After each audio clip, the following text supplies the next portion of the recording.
This is the voice of the report of the week, signing on. Well, hello, ladies and gentlemen, and everyone listening.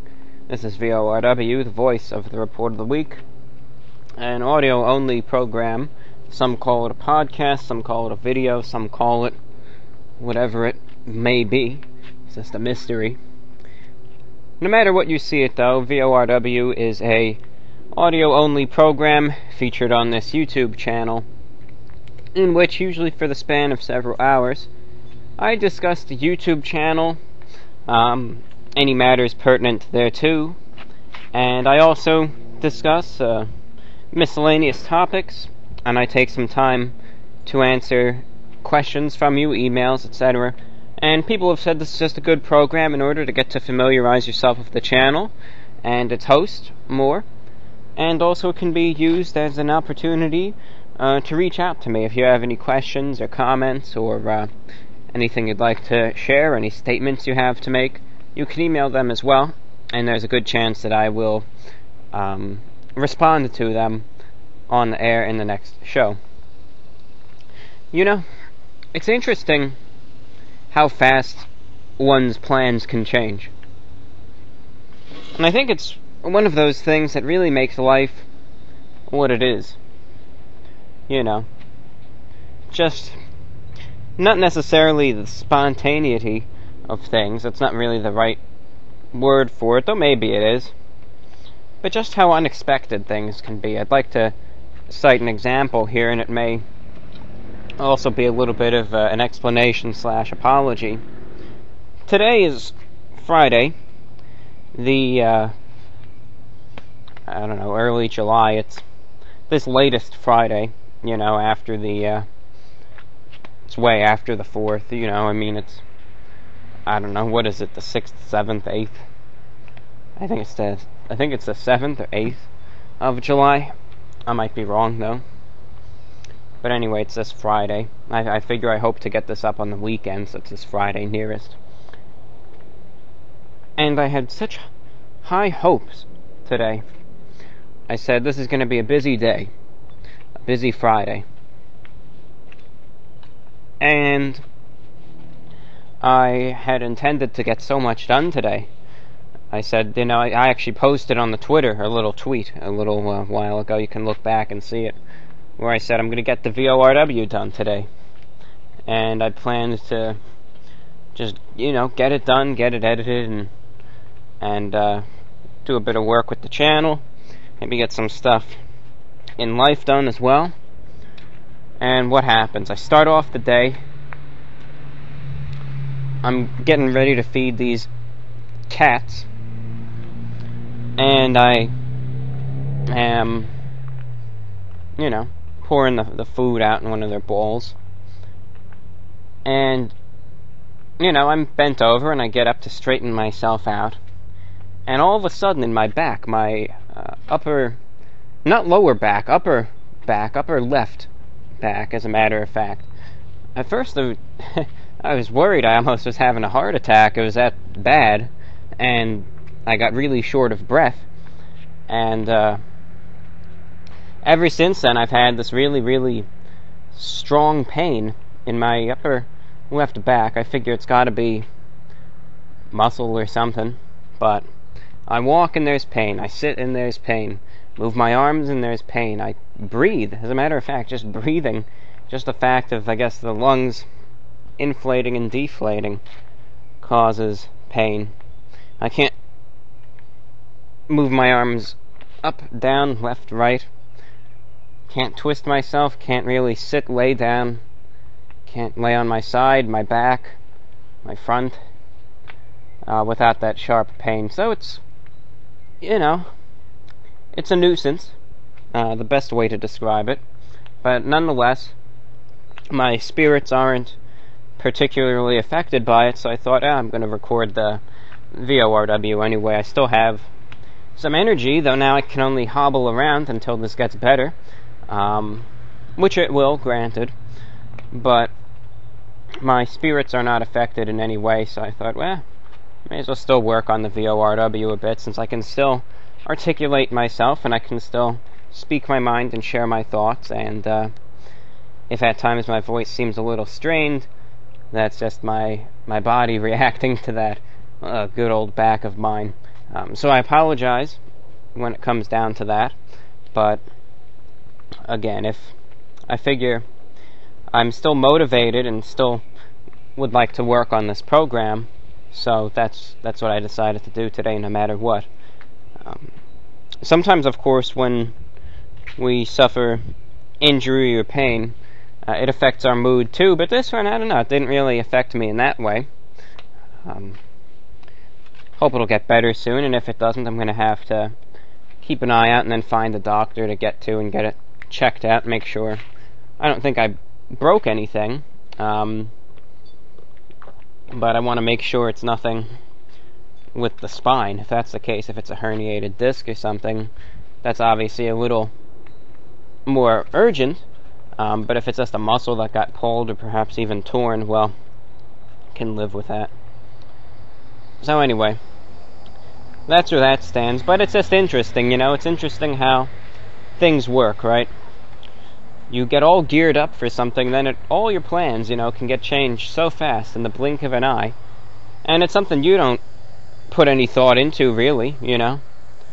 You don't really think, oh yeah, I'm gonna feed the cat, and boom, my back is gonna give out, and that's gonna change everything for the day. You know, you don't think that. I don't think that. And, oh well, that's just how things are, and that's just how it goes, you know? That's just the way of things, but nonetheless, I'm just dealing with it, and, well, that's where that stands. Deal with it, you know, and get it sorted out. For those of you who have paid attention to the channel lately,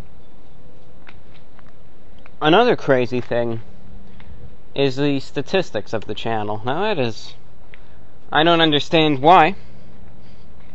You know, I welcome it, but it always puzzles me as to why, a little bit, why it is as it is. But the channel's been doing really well lately. For the last few weeks now, I'd say, the channel's been getting well over 1,000 subscribers a day and a good amount of views. So it's just a welcome little boost, and I call it a boost because you get, you know, you treat it as a little boost. It's like someone, right, the almighty powers that be of YouTube, you know, you're like on a little bike or something, and they give you a little push, and it's not gonna last forever. It's a little push, and then it's gonna peter out, and it'll be back to normal soon. But it's temporary, of course. But some people, whenever their channel gets a boost, and I think mine is getting a little boost just because of, literally because of YouTube's doing. Meaning they featured a number of my videos on, you know, more popular videos. So say you're watching a video and you see it in the recommended tab or whatever on the side there, or that little, I guess, that screen at the end of the videos, you know.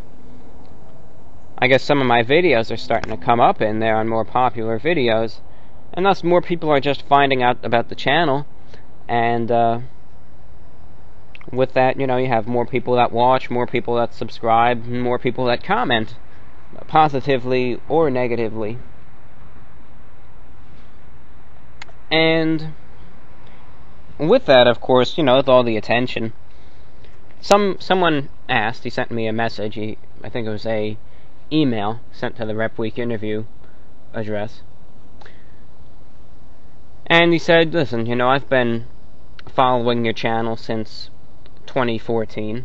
I'm a proud browser of 4chan, and I don't like the state of the channel. You know, it went on and, you know, continued to say, well, I don't like the nature of the comments, can you do something about it? And it made me think for a second. You know, I kind of looked back and reflected upon things, you know, because when I look at the comments section, I mean, it's a it's a mixed bag, granted. I mean, you get a bit of everything. You get very nice comments from very nice people. You get your standard troll comments, you know. You get your... This is just what I notice a lot of on my videos. You know, you get your troll comments, you get the people who, the cringe comments, you get the hate comments, you get the stupid alt-right meme comments, you get... What else is there? You get some of the sexualized comments, so those aren't a ton. And you get a little bit of everything. You get the commercial spammers, too. You name it. And I was thinking to myself about the state of the comments section. And I understand what he's saying. I understand it. I get it. Where he's trying to say, in the past that, it wasn't always this way, and I wish there was a way we can revert it back. But it makes me think about something. Give me a moment here. I thought about it. I'm not going to change anything about the comments section. It is how it is, and that's how it will be. And you got to look at it this way. Number one, I respect people to say what they would like, but there are a few things that I won't tolerate to excess on the channel, of course. Some spammers I'll remove. Some really, really nasty and offensive things I'll remove as well. But, overall I'll let people usually say what they do. And it made me think, whenever people come and discover the channel,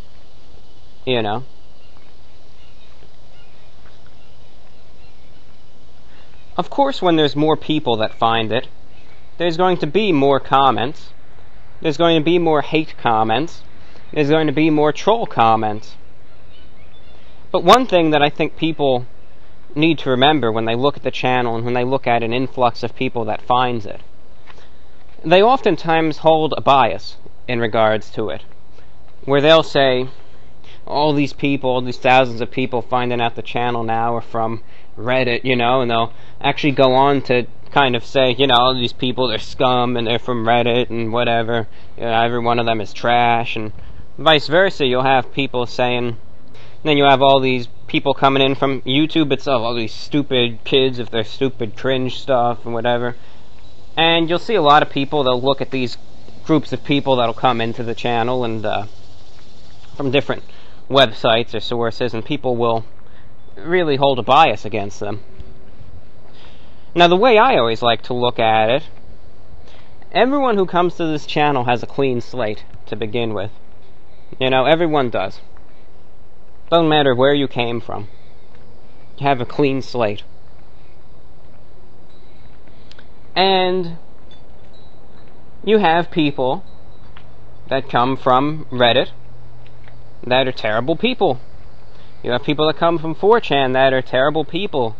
You have people that come from a PewDiePie video that are terrible people. You have people that come from these websites that are immature, that are ignorant, that are terrible, hateful people. Absolutely. But you also have people that come from all of these sources that are very kind, understanding people, and really model viewers and fans, and just wonderful, supportive people that give me the inspiration and motivation, as I said in an earlier video, to keep this channel going. So whenever I get these influxes of people coming to the channel now, and I look at the comments, and I see all these people saying, this guy's a school shooter, and, this guy has no life, and, these backhanded, sarcastic comments that have 200 likes, and it seems like, everyone's just laughing at me, I realize that's not all the case.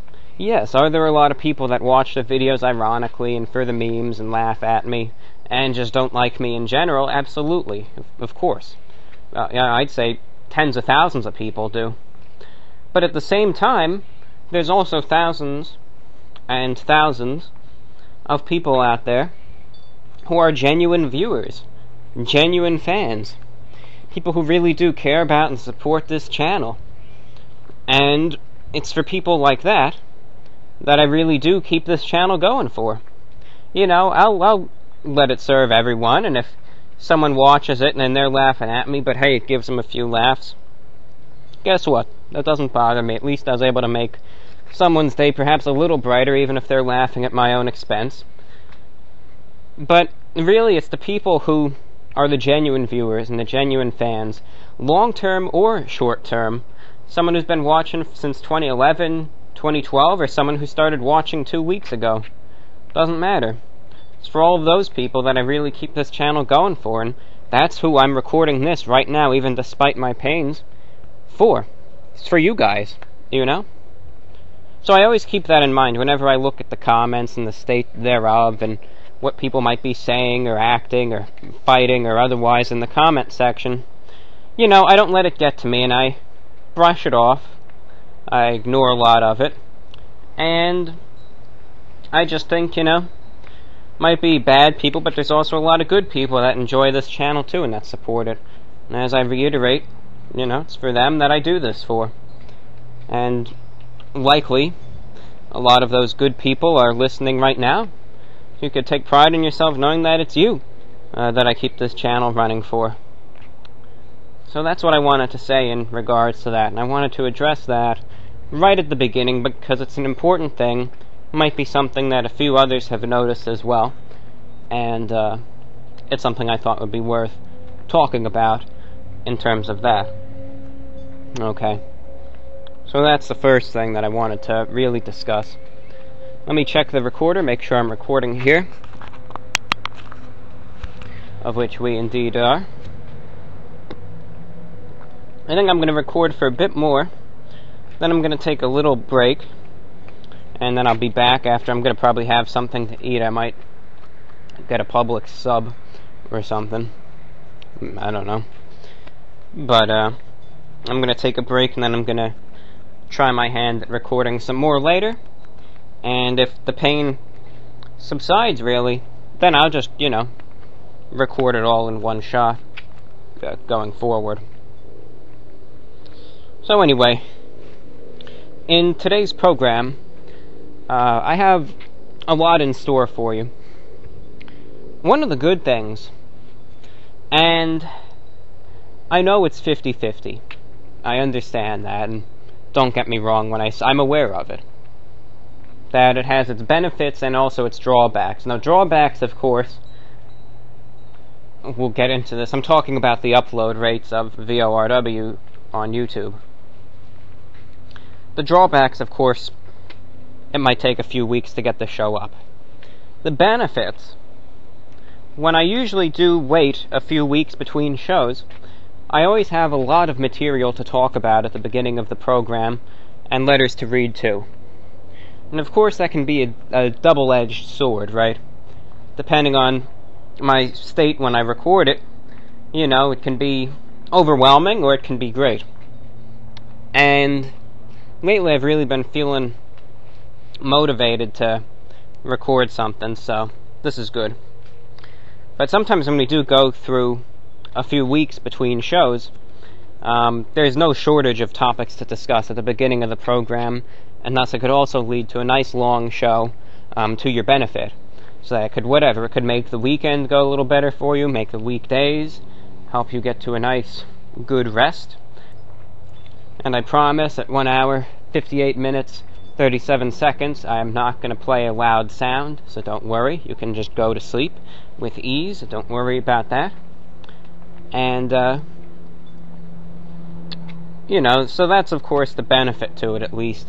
Even though there might be a little bit longer of a break between shows, the ones that do come out will really be, I don't know what you call it, packed with flavor. Silly. I know.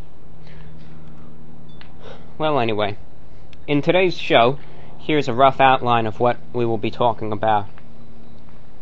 Up next, I would like to discuss a story. Now, I shared this in the radio broadcast a while back, but, you know, it's fun to tell it a second time, and for those of you who didn't hear it, and to tell it in even more detail when I'm not pressed for time. I'd like to tell you a story about the worst piece of pizza I ever had, and it was at an international airport. So I want to start off with that next. Afterwards, I would like to give a brief summary of channel-related activities.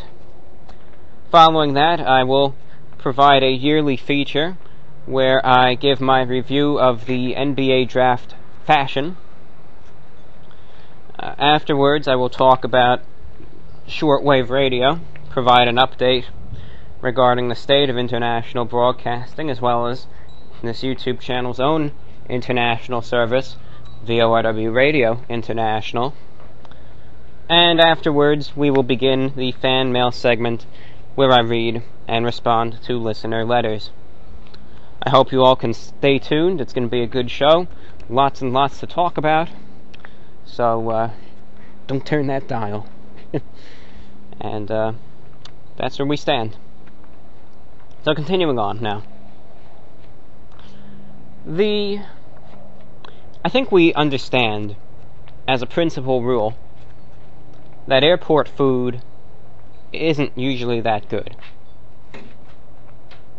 And if you haven't known that, because not all of us are flyers, I mean, even I am not a frequent flyer, though I like to pay attention to the food world and I try and take in observations. But now you know. Most food at airports is pretty bad. And it's kind of funny to me that it's usually bad, because it's not like the airport is isolated, you know, it's in a way no different than a mall or a food court, and some of those places can have actually pretty decent food, but it's always the airports that have the lowest of the low tier food. Isn't it amazing? And this is the second experience I've had. Back in 2015, I flew out to Los Angeles. I can't really say if it seemed like a nice place to visit, but I unfortunately didn't really have a chance to explore it much. You know, when I got to LA back in 2015 for the Tosh.0 shoot, I was just there for one night, and you know, I was herded around and go to the hotel, crashed out because you're jet lagged, go to sleep, wake up, film, and boom, you're on the plane and out again. So I didn't really have any sort of chance to explore. But that's where that stands.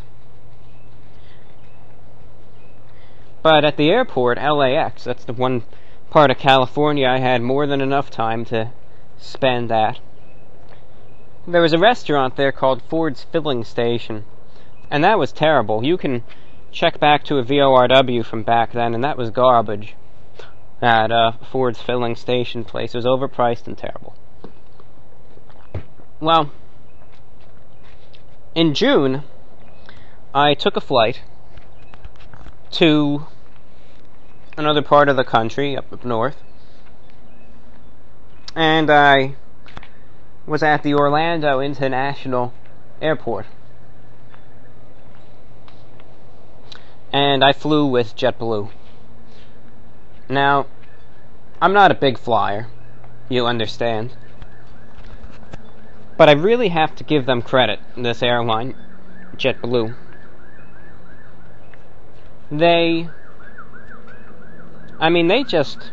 They're a great airline. I have to give them credit. They're not expensive, and they just do a great job. I had flown with, I think it was United, maybe, back in 2015. They were alright, but you had to pay for everything, you know, you had to pay for the Wi-Fi, pay for the snacks, pay for the damned earphones to use the console. I had flown with Allegiant Airlines back in 2015. Pardon me, I misspoke. The Tosh.0 shoot was 2016, early 2016. That's when I flew over there.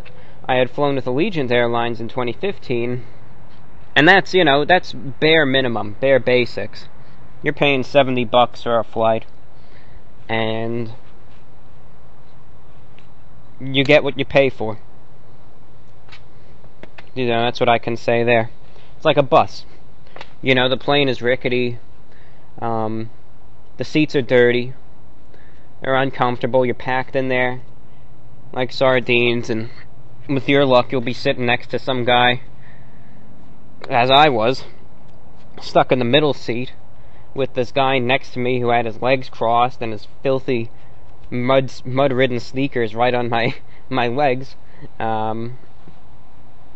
You know, the planes are old and you worry about them combusting in midair. But if you really have no money, of course, you know, it's like the Greyhound bus of air travel. And you know, you grin and bear it. You just deal with it. You got to get from one place to the next. You don't really have the money. You know, you do what you got to do. And that's it, you know. But there was an airline that I had overlooked previously, and that's a JetBlue. Because when I think of them, I never really considered them a budget airline. And I was kind of amazed when I read about them and found out that they were. Because whenever I heard JetBlue, I thought, oh, they're just one of the, you know, bigger airlines. You know, they're not like Spirit Airlines or Allegiant or any of that, where they're really low budget. I thought they're probably like a standard airline. But I took a flight with JetBlue, and the price can actually be pretty affordable. It's, at cheapest, it's only around $100, sometimes $200, but let me tell you this. If you have to fly somewhere, you don't have a ton of money, and you're kind of considering going with a real low airline, but you see there's an option for JetBlue, I took a flight, a round-trip flight, so 2 flights in total, with them. I recommend them wholeheartedly. I say go for it. Because they are, by my opinion, one of the best airlines I've been on for what you're paying. Okay. The flight isn't too overwhelmingly expensive. The planes are clean. The seats themselves are very comfortable. I sat in the regular seats and they're comfy. You have leg room, you know. There's a console on the back of every seat. You can watch TV, listen to the radio, track your flight.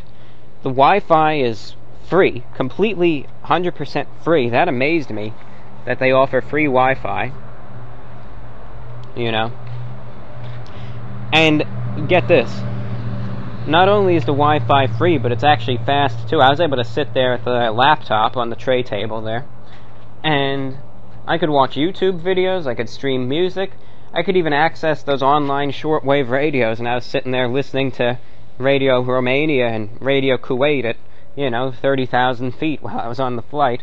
You know, catching some shortwave while I was up there. The staff themselves aren't, you know, like the stereotypical evil flight attendants that the news likes to talk about now. They were fine, professional, just as 99% of other flight attendants as well. And another amazing thing, and this kind of harked back to how people, you know, would say it used to be, was they would bring around a cart of snacks. You can get soft drinks, as many as you'd like.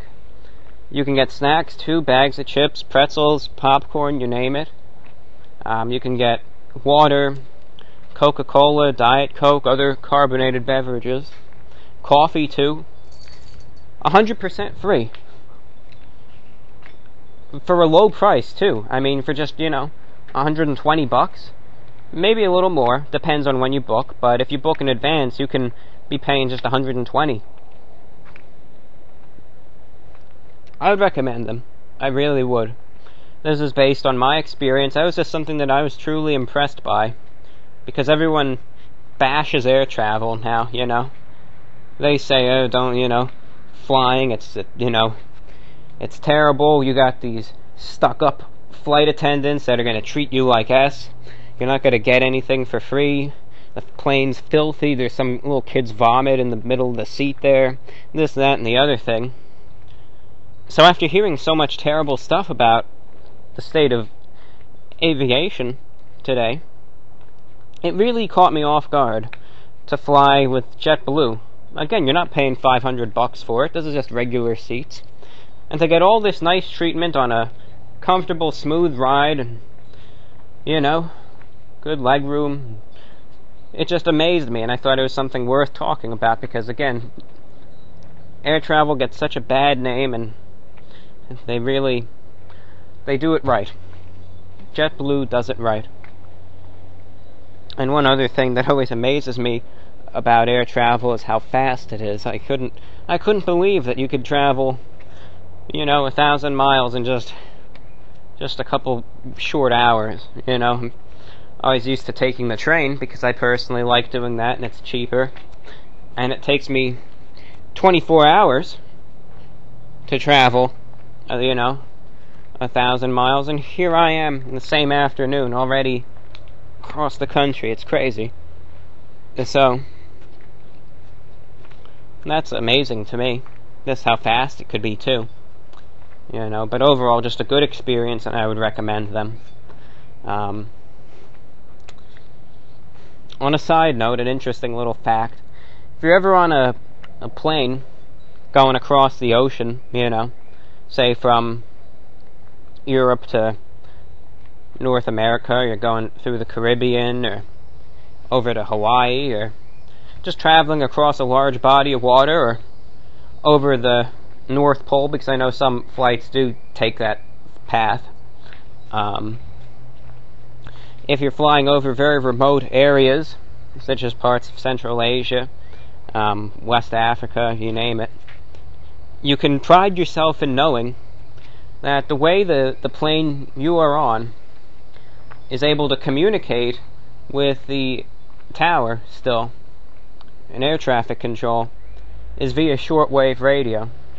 So for people that still say it's dead, the reason all these flights can still communicate with perhaps very important flight-related information is via the shortwave frequencies. So that's just an interesting use of it that not a lot of people may realize.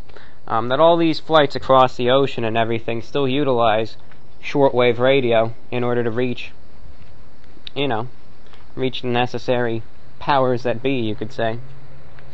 But it's true, though, when you think about it, if they're in such a remote area and they need a reliable, and they could use other forms, they can try and use certain maybe satellite comms or whatever, it might work, but when you need something that's reliable, shortwave is still there. It always has been and always will be, and it's still utilized very heavily in forms of aviation to this day, especially what the commercial airliners use still, the HF radio.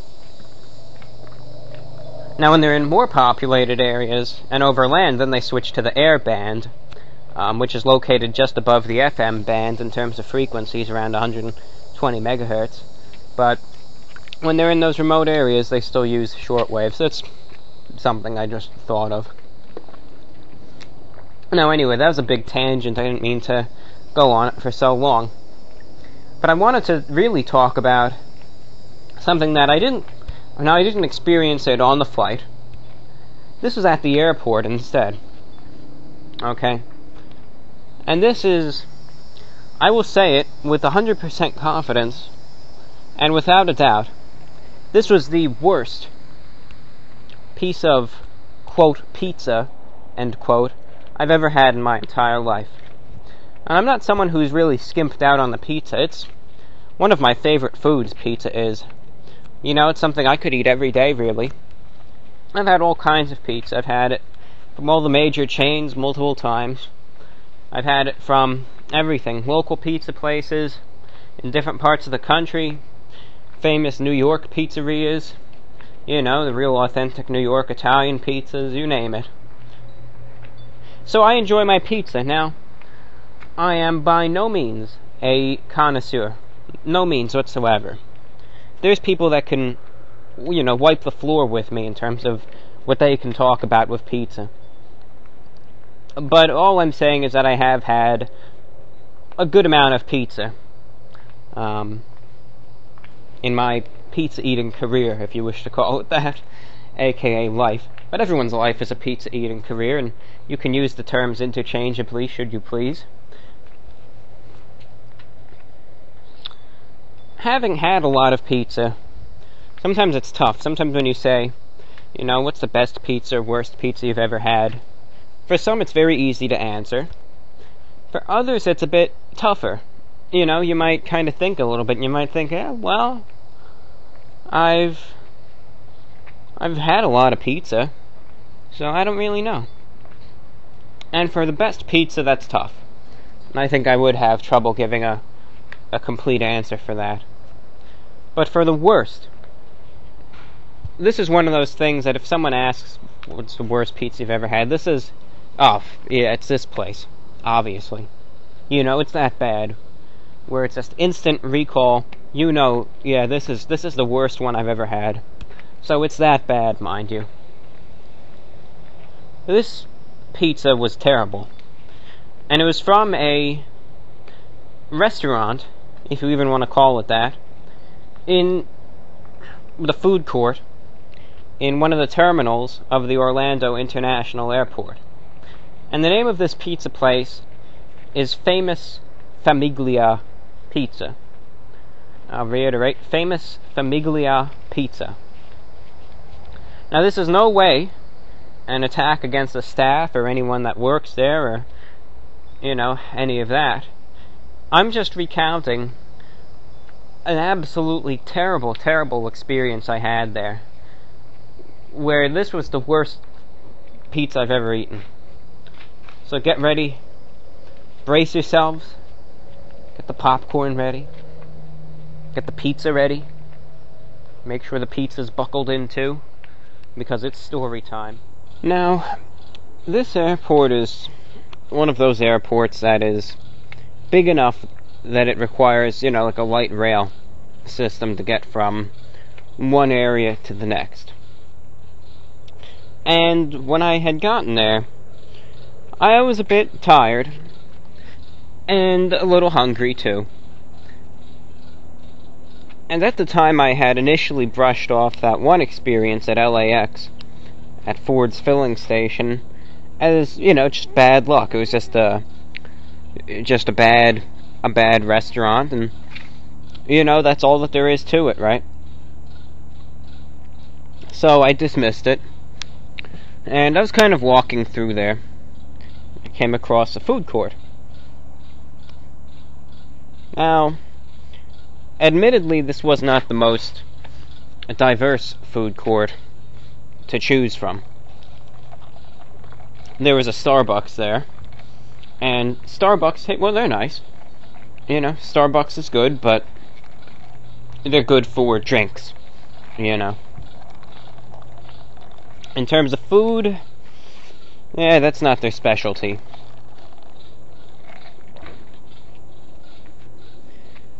There was a Burger King. Yeah, we all know how that is.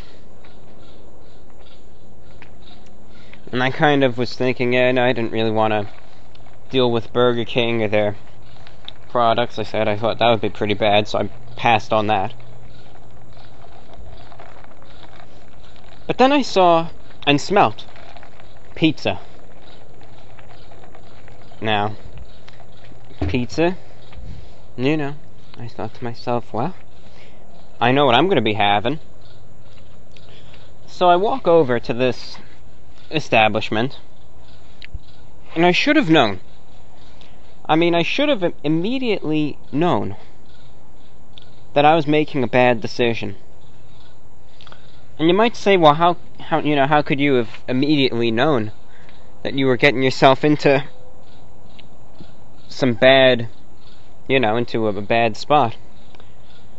Well, given the fact that this was a crowded international airport during tourist season at a high traffic area, I should have known that this was going to be bad when there was barely a line at this pizza place, yet Burger King had a line of like 40 people there.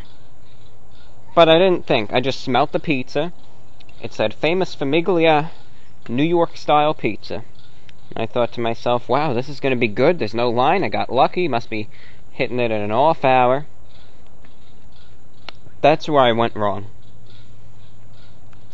Now, from the outside, it looks like your standard pizza place, admittedly. You know, they got the pizzas sitting out. They got the pizza oven. They got some garlic knots, some pasta. You know, your typical food court, you know, storefront pizza place. I'm looking. They didn't have any pepperoni pizza. Well, that's fine. You know, I can live with that. I mean, I like pepperoni pizza. That's my favorite type, admittedly. But if they don't have it, you know, I can live with it. It's manageable. So I saw, well, the next closest thing was pepperoni and sausage pizza. And I'm not a big fan of sausage on the pizzas, but, you know, I can pick it off. It's livable. You know, not all sausage is bad. Some places do it better than others, in my opinion. And, you know, some places do it really well, some not so much. But, you know, I can live with it. And as I said, I can pick it off. It's easy to pick off. And, you know, it's not really much of an issue there. So I thought to myself, alright, well, that's fine, that's manageable. So I went over there, I ordered, and I got one slice of pepperoni and sausage pizza. Now, interestingly enough, and perhaps this is a little aside, but as I was there, I ordered the pizza, and there were a few employees there. There were a couple. If there's one thing I don't really have to complain about, it's the staff. They weren't, you know, they weren't a bad group. One of the staff members, actually, the guy that took my order, he was sitting there, and he, you know, put the pizza in, and he was kind of looking at me. And he said to me, "Hey, are you the guy from YouTube?" And I said, "Yeah, I'm the reporter of the week." And I asked him, you know, "Would you like a picture?" And he said, "Sure." He went around and, you know, took a selfie, and I shook his hand, and that went fine. And, you know, after that I had a good taste in my mouth. I thought to myself, you know, I'm gonna go on this flight. I'm here getting some pizza. The staff is friendly. They recognize me. I bet it's gonna be great today. And I went in there hopeful.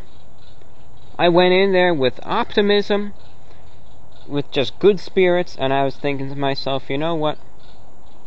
This is going to be a place that I'm going to be coming back to when I go to the airport next. And I thought that until I got my piece of pizza. I paid the $6 for the slice. And the first odd thing was that they didn't give it to me in a plate. You know, usually when you get a piece of pizza to go, they'll put it in like a paper plate. Sometimes they'll wrap it in foil and then they'll give it to you in a paper plate. They put it in a piece of tin foil and then just handed me the hot tin foil. And that was it.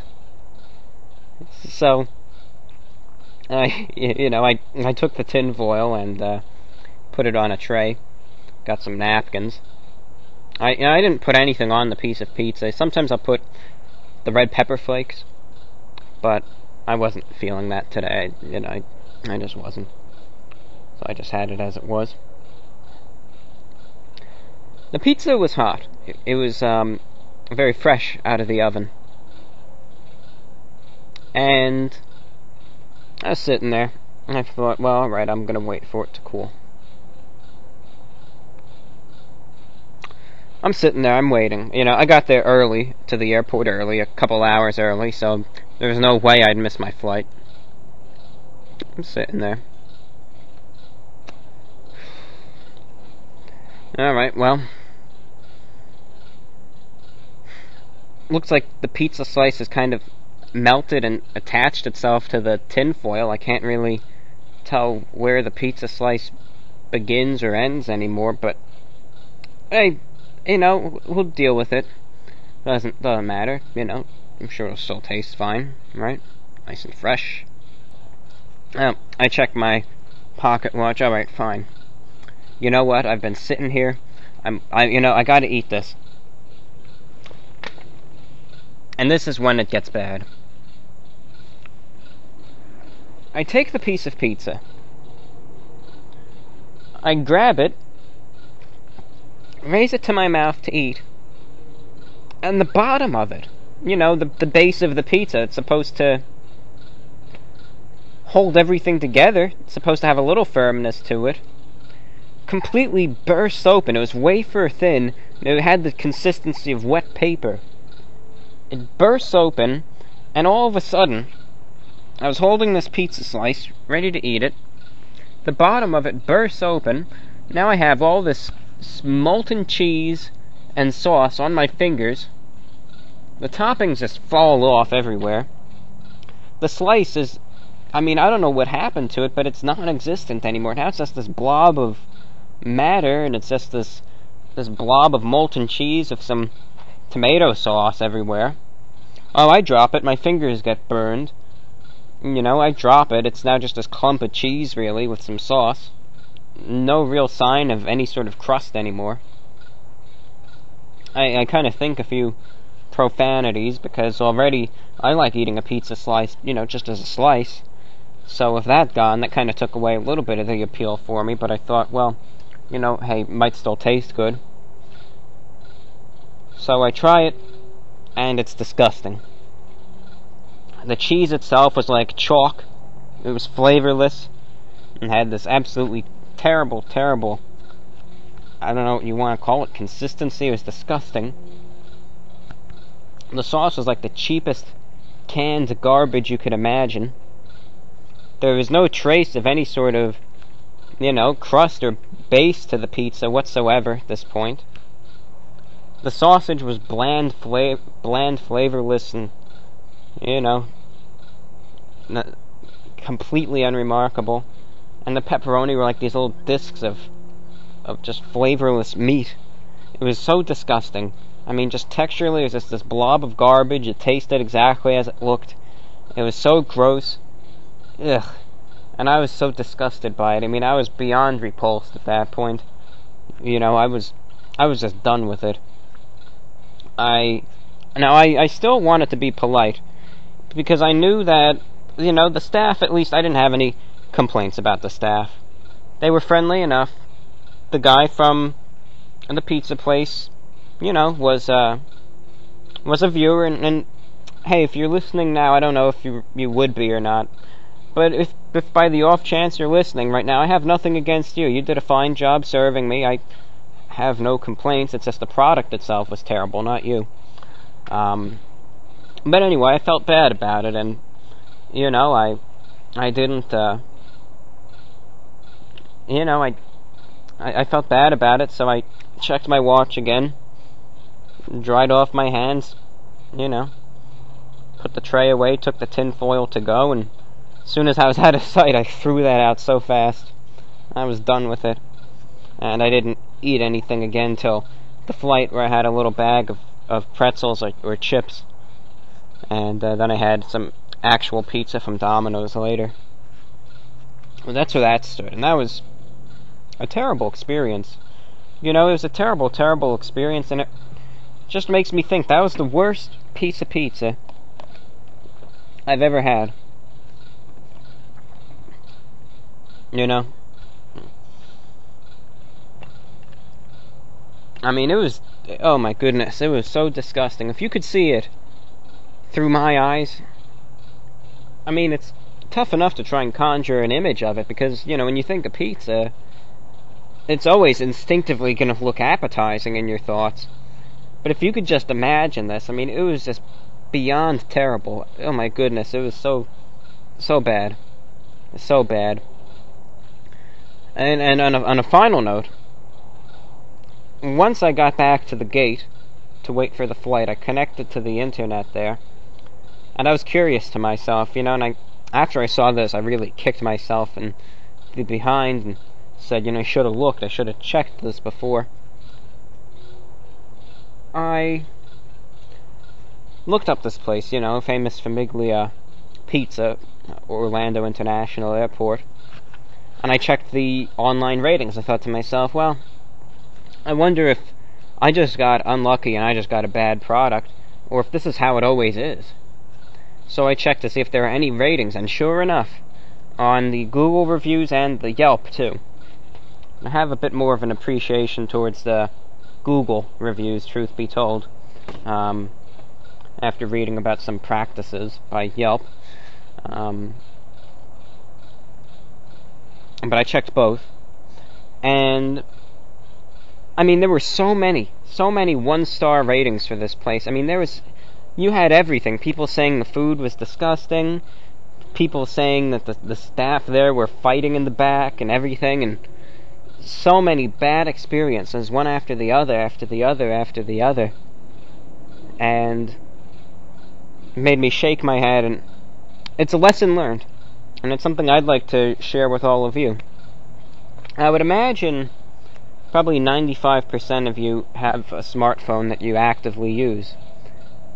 And when I'm out and about, I just use it for the camera. I don't, if I'm going to connect to the internet, I use a laptop or a Chromebook, because I can navigate those. But if you have the ability, and you're thinking of going to a place that you've never been to before, I mean, for goodness sake, look up the reviews of it. It really will potentially save you an extremely bad experience. I mean, if I had, I was in a bit of a pickle where, I should have looked up the reviews anyway. But a lesson learned: if you have the ability to look up reviews for a place, absolutely do it. And if you see it's all these one-star ratings, pass. Because if I had looked up the ratings in advance for this famous Famiglia pizza, and I saw just how bad it was perceived by the public, I would have passed on it. I probably would have gotten something from Burger King. And if there's one thing from Burger King I like, it's the chicken fries. I'm not saying it would have been good, but there's a likely chance it would have been better than that piece of pizza, because that pizza was inedible. If I had to give it a rating out of 10 on my reviewing scale, I would give it a 0.05 out of 10. That's what I would give it, truth be told. It's not a formal review or anything, so don't let this count, but I'd give it a 0.05 out of 10. And you would say, well, what's that? I mean, what makes it, instead of being a 0, flat, And the only thing that really prevents that is at least the pizza itself had a little bit of it wasn't completely dull in terms of color. That's it. I mean, there's nothing good about it otherwise. But the pepperoni had a little bit of vibrance to it. That's all I can really give it credit to. It didn't taste good. It wasn't practical to eat. It was disgusting. Price was a little high too, but that's all I can give it. And the staff too, they were friendly for me at least. Oh my goodness, though. Airport food. Something I know to avoid now, since I figure any future experiences wouldn't be any better. But that's where that stands. But lesson learned. Lesson learned, right? I'm gonna check the recorder here. So that's where that stands. That was my experience over at the famous Famiglia pizzeria.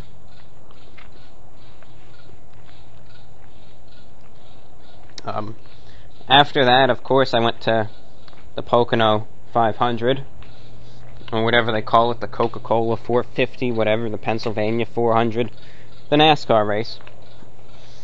And I saw the hot dog eating contest, which, I mean,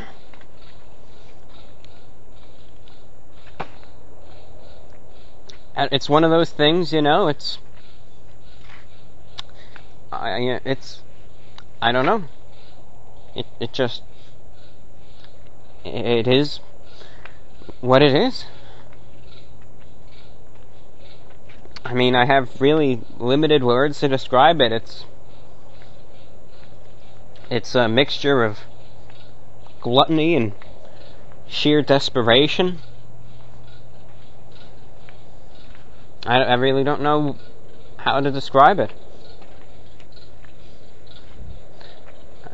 Admittedly, it's actually more disgusting when you watch it on camera.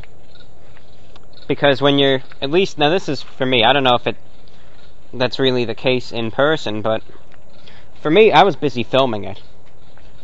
So as I was watching it, I was mostly focused on getting people in the shot, trying to stabilize it as best I could, minimize the sun glare, and, you know, try and figure out who the contestants to watch are, and keep them in the shot as best I can, and not film, you know, the guy on the far left who's just eating the hot dogs casually the whole time. So I was mostly focusing on those variables, but then as I re-watch it later, the disgustingness, I don't think that's a word, but you know what I mean, really sets in because as I said, when I was there in person, I was focused on just getting the shot. But as I re-watch it now, you see all these disgusting things. Someone taking the hot dog and spitting it in their shirt, you know, someone kind of coughing it back up, whatever. Just the way it's eaten, and it's so gross. But, you know, I think the guy who won it, the bodybuilder, I think he was a bodybuilder, or was he just an athlete? I don't remember. But, you know, he was a fit, you know, pretty fit guy, no matter what he does. I don't know how he did on the 4th. Of course, Mr. Joey Chestnut won, as per usual. The king of Coney Island. He's been going for a while, Joey Chestnut, he has. I mean, I don't know how he's able to eat 70 hot dogs in such a short span of time, but he somehow is. I don't really get it, though. I don't know how the human body is capable. I guess there's lots of training and conditioning. You know, that's all I can think of. Imagine that. I mean, how many hot dogs? Assume you're a hot dog eater, and if not, you know, you can think of an adequate substitute. Just think of the portion size. How much of that you could eat in a 10-minute span? I mean, I could eat maybe 2, maybe, and this guy could eat 72. Think of his poor body after that. I mean, I'm talking about just the physical strain that has to be. I mean, that cannot be healthy, and I feel for him. I really do. I don't know. I mean, he's been doing this for years now. I think he's been doing this since '05, at least, with the Coney Island thing. I mean, I wonder, it's been a decade. I wonder how long he'll be able to keep doing it for. I don't know. It beats me. That reminds me. Some people will, of course, criticize my bite size, admittedly. I don't think this is something I've really addressed. It's undiagnosed, but I'm pretty sure I have what they call TMJ. You know, you can read what that is, but my mouth, as a matter of fact, can only open a certain bit, you know? I don't take these bites intentionally small. I mean, this is what I can do. You know, if I tried to pry my mouth open and try and open it, it'll open, I don't know, I guess what someone's mouth would normally open at max, and after that, if I tried to open it anymore, I think my jaw would dislocate. So, you know, I don't take those small bites unintentionally. This is as much as I can do, you know, and that's just how it is. That's just my best guess. You know, in my life, though, I've never really been called out for small bites until recently with the reviews, when everyone and his uncle says, "Oh, eat like a man and get the bites," and blah blah blah. But I would if I could. You know, again, I don't take those unintentionally. You know, that's just how it is, and it doesn't particularly bother me. I mean, I'm not one to naturally go about and eat these huge sandwiches like the Meat Mountain from Arby's. You remember that, where they had the silly things stacked up so high with all the deli meat you could imagine? You know, I'm not one to eat that naturally. I mean, I've actually started to downgrade in terms of burgers. I used to get the triple burgers, naturally, and the doubles, and now I'm just getting the single burgers because my appetite is kind of shrinking a bit. You know, I don't really... You know, I get full on less nowadays, but that's where that stands, you know. Anyway, on to the next topic. Miscellaneous channel discussion. And then after that, we'll focus on the NBA draft, Shortwave, and take it from there.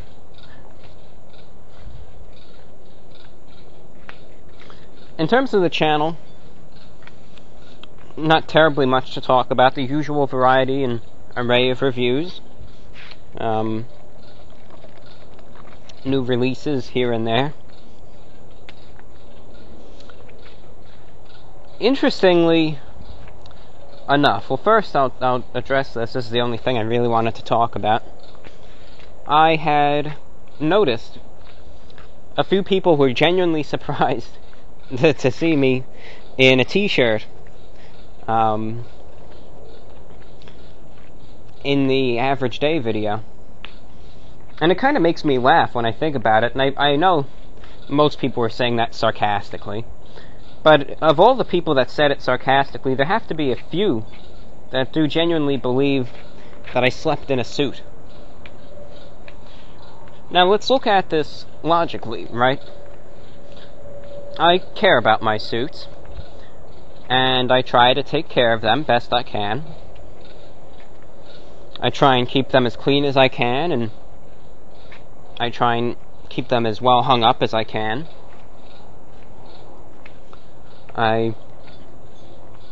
If I wear them in inclement weather, I'll wear a raincoat over them to protect them, keeping them in good condition.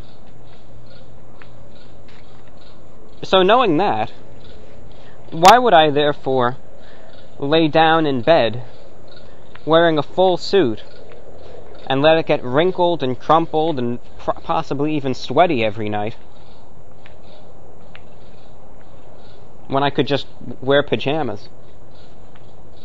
Now, I'll admit, there have been times where I've gotten so tired I have slept in a suit, but it's not like a full-blown lay down and put the jacket on and button it up and straighten the tie.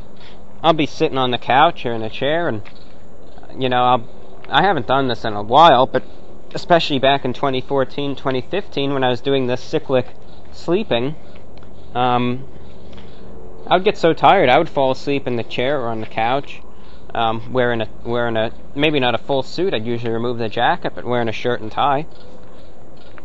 That's happened before, but never a suit. I mean, you know, that's just not practical when you think about it. Doing that would wrinkle up the suits. It would mess them up, possibly tear them even, depending on how I roll around when I'm sleeping. If I overheated, that could dirty them too. I mean, it's not practical, so no, I do not sleep wearing a suit. And, you know, just to be myself in the average day, I showed you what I look like when I get up, and that's wearing a, you know, white t-shirt. Just as any other person does. You know, when you go to sleep, you like to preserve your clothing, and that's what pajamas are for. Even if you think of it this way,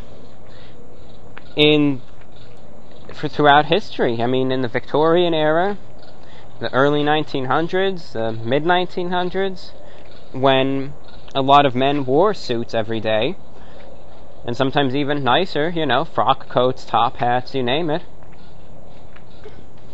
They didn't go to sleep in those outfits every night. They put on a sleeping gown or just simple pajamas for the same reasons I do and anyone else does as well.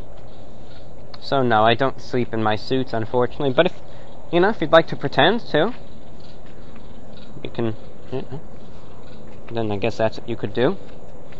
That's what I wanted to talk about there. That's the only thing I wanted to address there. Otherwise, an observation. In the world of YouTube, and it's kind of saddening to me in a way, this is old news, and it made the headlines for a couple days, and I think everyone's forgotten it, already. So I'll, prompt it. This came about a few weeks ago, where two individuals decided to film a YouTube video, and as an attempt to get attention on YouTube, they decided to take a book and fire a bullet into it, and the book was supposed to save the other person from getting shot, and it was supposed to be a viral video attempt or something to that extent. And of course, number one, understanding the caliber of the gun that was used. She didn't use a .22, used a Desert Eagle, military grade. And of course, when her boyfriend held the book up to his chest to allegedly stop the bullet, she fired it, and it went right through and killed him.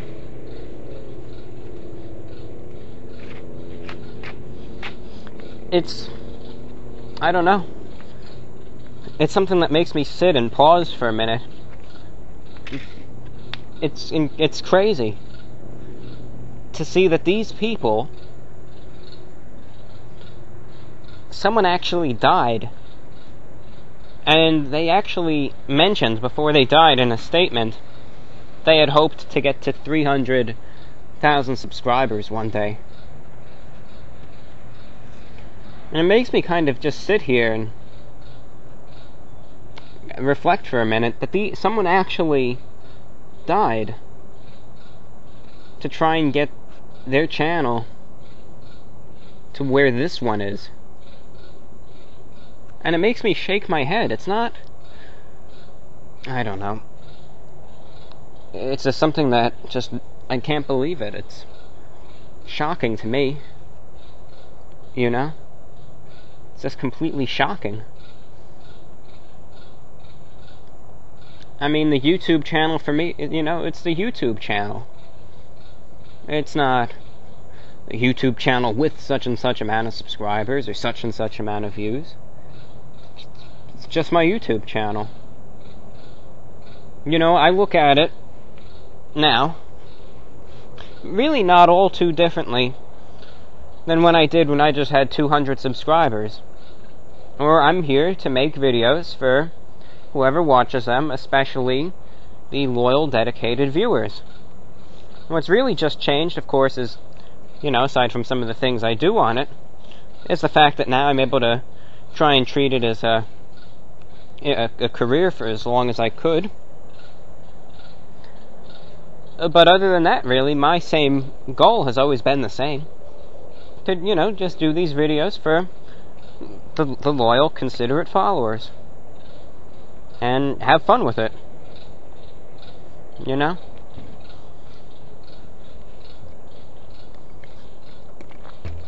So it's just something that kind of... I don't know. It's just so odd to me. It's just... I don't really have words for it. It's just something that makes me just sit here and think about it, that's all. Disbelief is the best word, I suppose. Risking your life, in my opinion, is never worth YouTube attention. Never, ever. Let alone something so extraordinarily dangerous as what they did.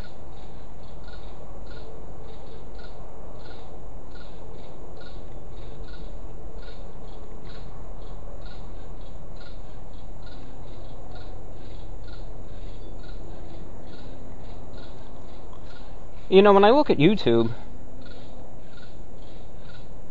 when I really look at it,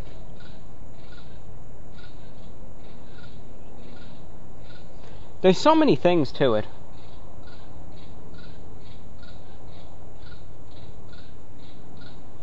And sometimes, again,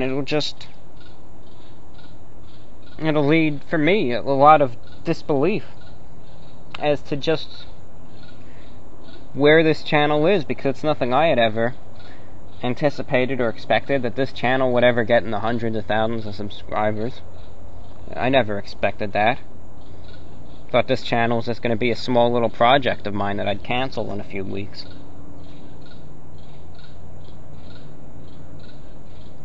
So it's just crazy when I look at it in perspective. I mean,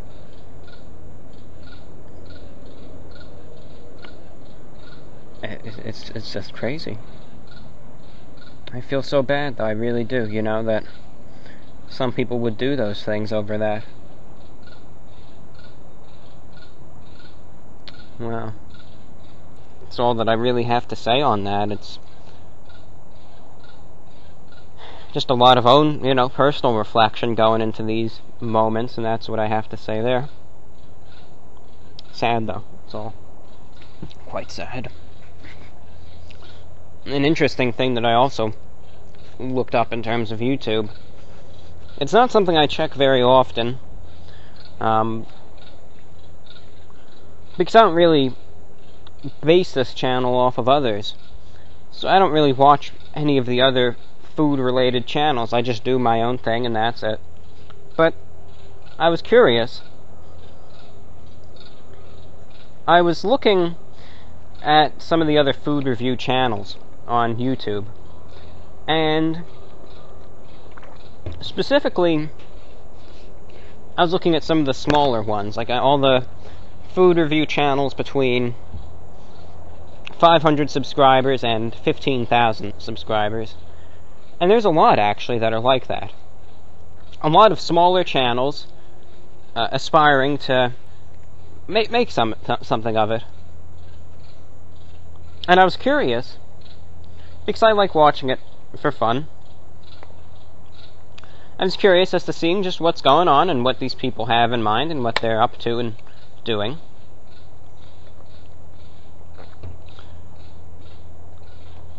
And I was browsing around. Now let me address this.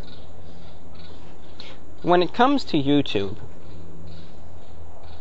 and trying to grow your channel on YouTube, the single biggest factor that plays into it is pure luck.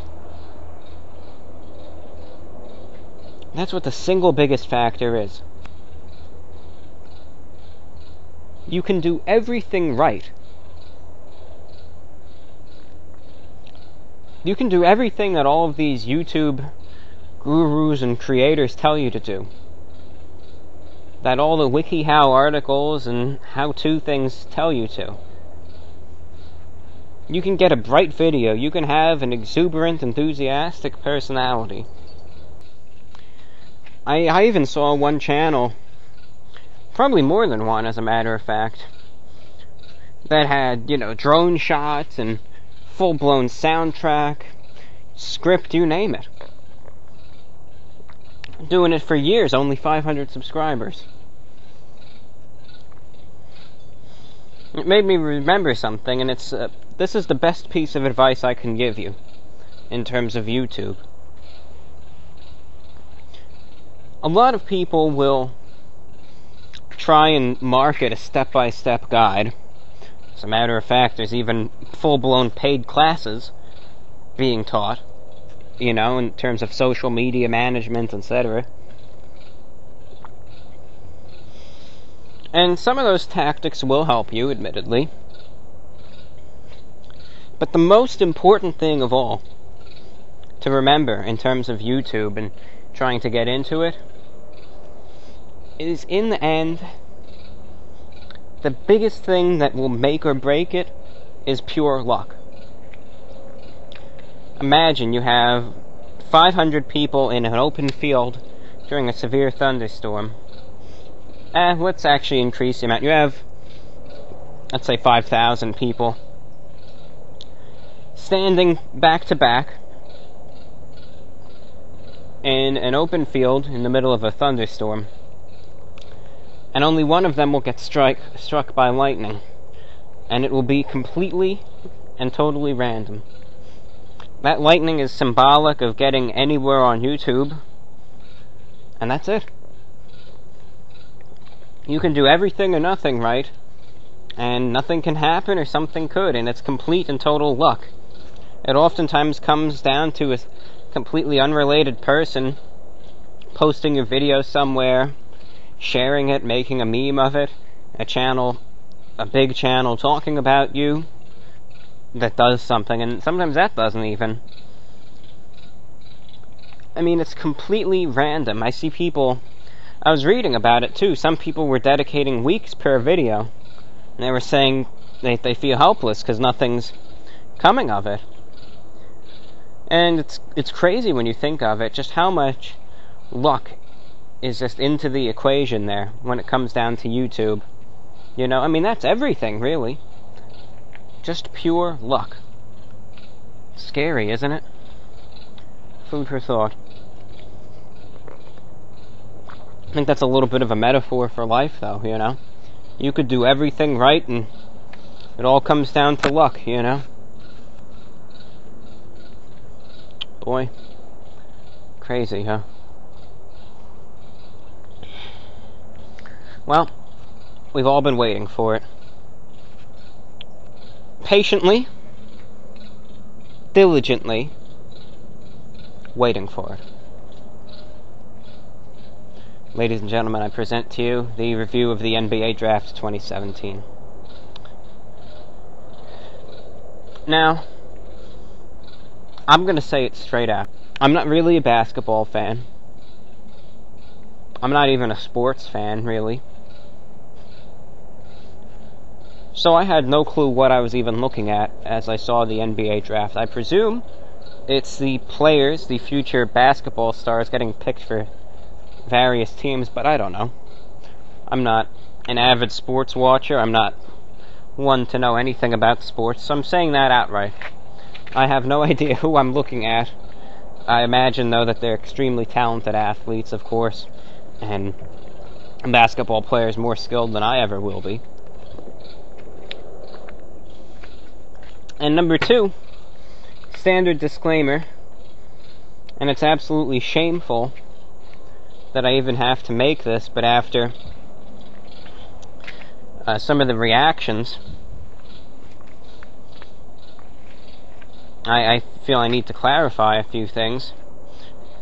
This video, or this segment of it, for the NBA Draft review, it's just a fun little segment being done just to talk about current fashion. I'm not telling anyone what they should or shouldn't wear. It's just a fun little thing where I just kind of judge the suits being worn by my own personal taste. But by all means, you wear whatever you'd like. Wear any suit that you'd like. Wear any outfit that you'd like. I advocate that, as a matter of fact. I highly support individuality, and I say you wear what you want to wear. So with that, ladies and gentlemen, let's see what we have here, and let's take a look. So you can see the picture. There's the 2017 NBA Draft class, you can call it. This is interesting. In comparison to the 2016 one, as a matter of fact, I think there's been an improvement. You know, I really do. Now, keep in mind that the thing that makes this assessment unique is, of course, I judge this by my own traditional standpoint.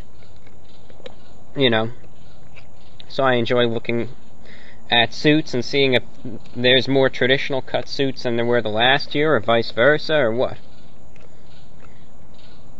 Now, the general assessment is that the colors have become more subdued, and I like that, as a matter of fact. If you look last year, there were a lot of red suits. That was the biggest trend last year. Lots and lots of red suits. And the year before that was a madhouse. Oh my goodness, that was glorious. But last year the biggest trend was red suits and bow ties. And this year I'm actually pleasantly surprised with what I see, because I see a mix of suits. I see a lot of standard, just slim suits, but I'm also starting to see a few suits almost starting to embrace a more fuller traditional cut. What we'll do is we'll just progress from the left to right, and we will do it as so. We will start on the far left, the gentleman in the blue suit on the farthest left bottom row. Then we'll go farthest left. It'll be in a zigzag pattern. Then we'll go to the guy in the left on the top there with the orange boutonniere. Then down to the gentleman in the white jacket. Then up to the guy in the blue. Then down to the guy in the blue with the black bow tie. And so on and so forth. So in a zigzag motion, as you can see there. Alright, that's how we'll do that. And just look at each outfit and see if there's anything to remark upon. So starting it off is an individual on the far left there, wearing a pretty basic modern suit, with a bow tie, blue patterned suit, with a pocket handkerchief there. It's a modern suit, a little too tight for my liking, but I'm sure it was generally well received by fashion critics. But just a standard, basic, modern 2017 suit. Above him, you can't see the suit too well, but if you do look at his lapels, they are a little bit thicker, so that's not too bad. Going down, this gentleman in the white jacket, you know what, I give him credit. His pants are a little slim, but I really give this guy credit. And even though his bow tie looks crooked in the picture, it wasn't always like that the whole night, but his outfit is one of my favorites of the night. And I give him so much credit. I really do. And you might say, why? It just looks like a standard evening wear, right? Just a tuxedo jacket and the bow tie, right?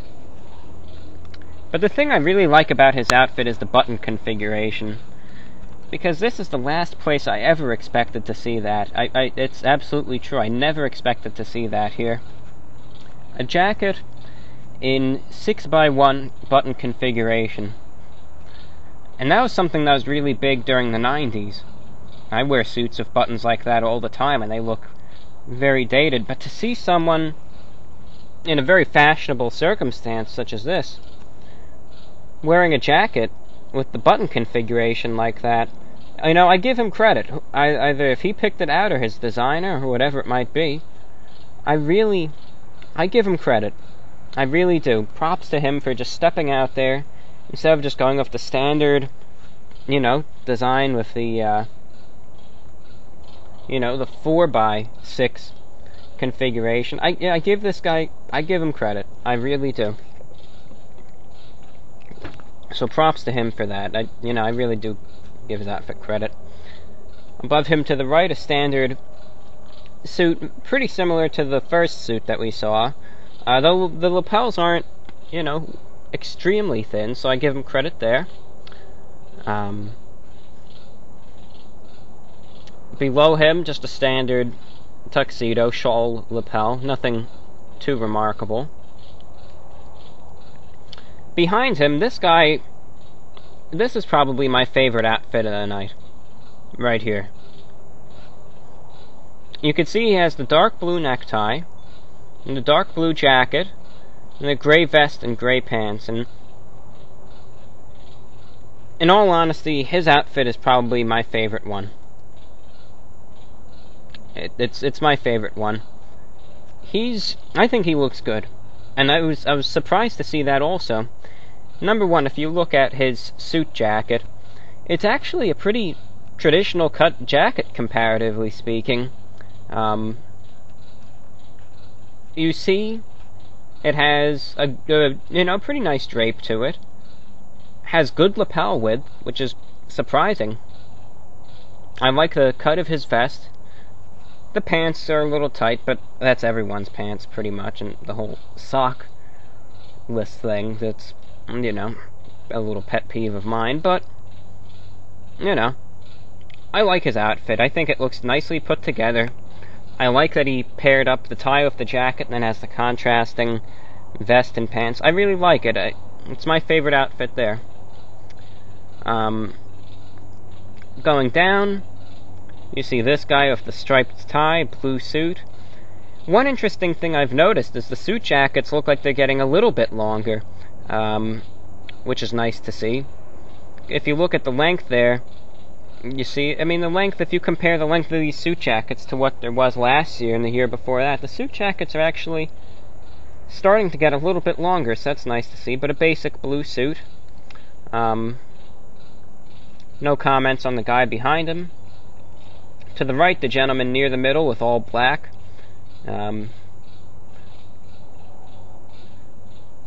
Most fashion critics said his outfit was the best of the night. Although I find it a little dull, as a matter of fact. That's just me. That's just me kind of talking, though. You know, it almost looks like something someone would wear to, you know, like a school dance or something. You know, it's just too much black, in my opinion. I mean, again, mind you, as I do this assessment, I always do it lightheartedly. You could wear whatever you want. I think we all know that by now, where I stand on that personally. This is just going by my own taste, just to be silly here. But the thing about his outfit is the fact that his bow tie, you know, his black bow tie, kind of gets lost in there. You know, if you zoom all the way out, you're looking at it from a distance there. I mean, you can't really tell. You can't tell if there's a bow tie there. So it kind of gets lost. Behind him, you can't see the suit pretty well, but it's pretty basic. Next, we move to the gentleman in the middle there, holding the basketball. I don't know if his shoes were paired out to match the basketball. If so, that was a pretty smart move there, but his suit I like, actually. I like it. For a modern suit, it has a nice drape. It's one of the roomier suits in the bunch. You can see the jacket actually has a good length to it. It's not overly tight to his body, which is nice, so it's a little more of a fuller fit. And you could see the pants, too, actually have a nice little drape to them. So his suit, I really give that credit to it. Actually has a nicer drape to it than what I ever would have expected to see, you know, in this year's draft. So his suit, I really give credit to. It's very nice. A nice gray suit there and a bow tie to match. But props to him also for wearing a more traditional cut suit. Behind him, unremarkable outfit, very reminiscent of last year, if you can kind of see the red jacket mixing with the black shirt. To his right, I think it's black pants paired with a dark blue, or maybe it looks dark blue to me, though that might actually be just a lighter shade of black. Shawl lapel jacket. Behind him, this guy, gargantuan fellow, gray shirt, gray pattern tie, nice tie, but the remainder of the outfit is fairly unremarkable. Now this individual here, his outfit is pretty good. This is a pretty solid outfit. I enjoy this outfit, to be quite honest. If you take a look at it, it's a gray suit, gray pinstripe suit, red tie, a contrast collar shirt, and a red pocket square. I really like this outfit for a variety of reasons. Number one, if you see, his lapels are a little wider than most. I like that to begin with. Number two, the pattern on his suit, the pinstripes, kind of reflect the type of style that I like. You know, the 90s business suits that I like to wear. That kind of reflects that in a sense. I like that pinstripe pattern. Number three, the contrast collar is something that I enjoy wearing too. And overall, his suit just has a little bit more of a traditional fit. The pants kind of get caught up around the shoes, so if the pants were maybe a little bit drapier, it'd have a more smoother flow. But overall, I really like his outfit. It's nicely put together, and it's something that I certainly like. The gentleman behind him there, an issue that I've seen pairing a black shirt with a black tie is it all gets lost in there, you know? It gets lost in there, and it doesn't really outline the neckwear too well, you know? To the right now, red suit. It certainly stands out. A vibrant red suit with a little bit of a checkered pattern in it as well, bow tie included. It stands out, you know, it's certainly fashionable, it certainly catches the eye, doesn't it? Behind him, an unremarkable suit, just a blue tie there. To the right, a gray suit, similar in color to the individual in the middle there holding the basketball, but if you take a look, you see a bit of a difference, and here's why I like the suit the guy with the basketball has better than this one. If you look at his suit, one thing that I see when the jacket is a little too short or too tight is when it's buttoned, you kind of see the guy's belt there, don't you? You kind of see it there, and I think it just looks a lot more classy and formal and traditional in a sense when the jacket is long enough and has a nice enough drape that you don't really see your waist or your belt, you know, and instead it's just a smooth flow of the jacket. So yeah, I'm not a big fan of that one, but he looks happy, he looks like he's enjoying the draft, so that's nice at least. And then on the far right, individual wearing a blue three-piece suit, but I like a more subtle blue myself, but that's where that stands. So, all in all, this is the best NBA draft I've seen in a while, to be honest. I think it is. I'm just checking one other thing. I'm checking the 2014 NBA draft just to get a refresher course.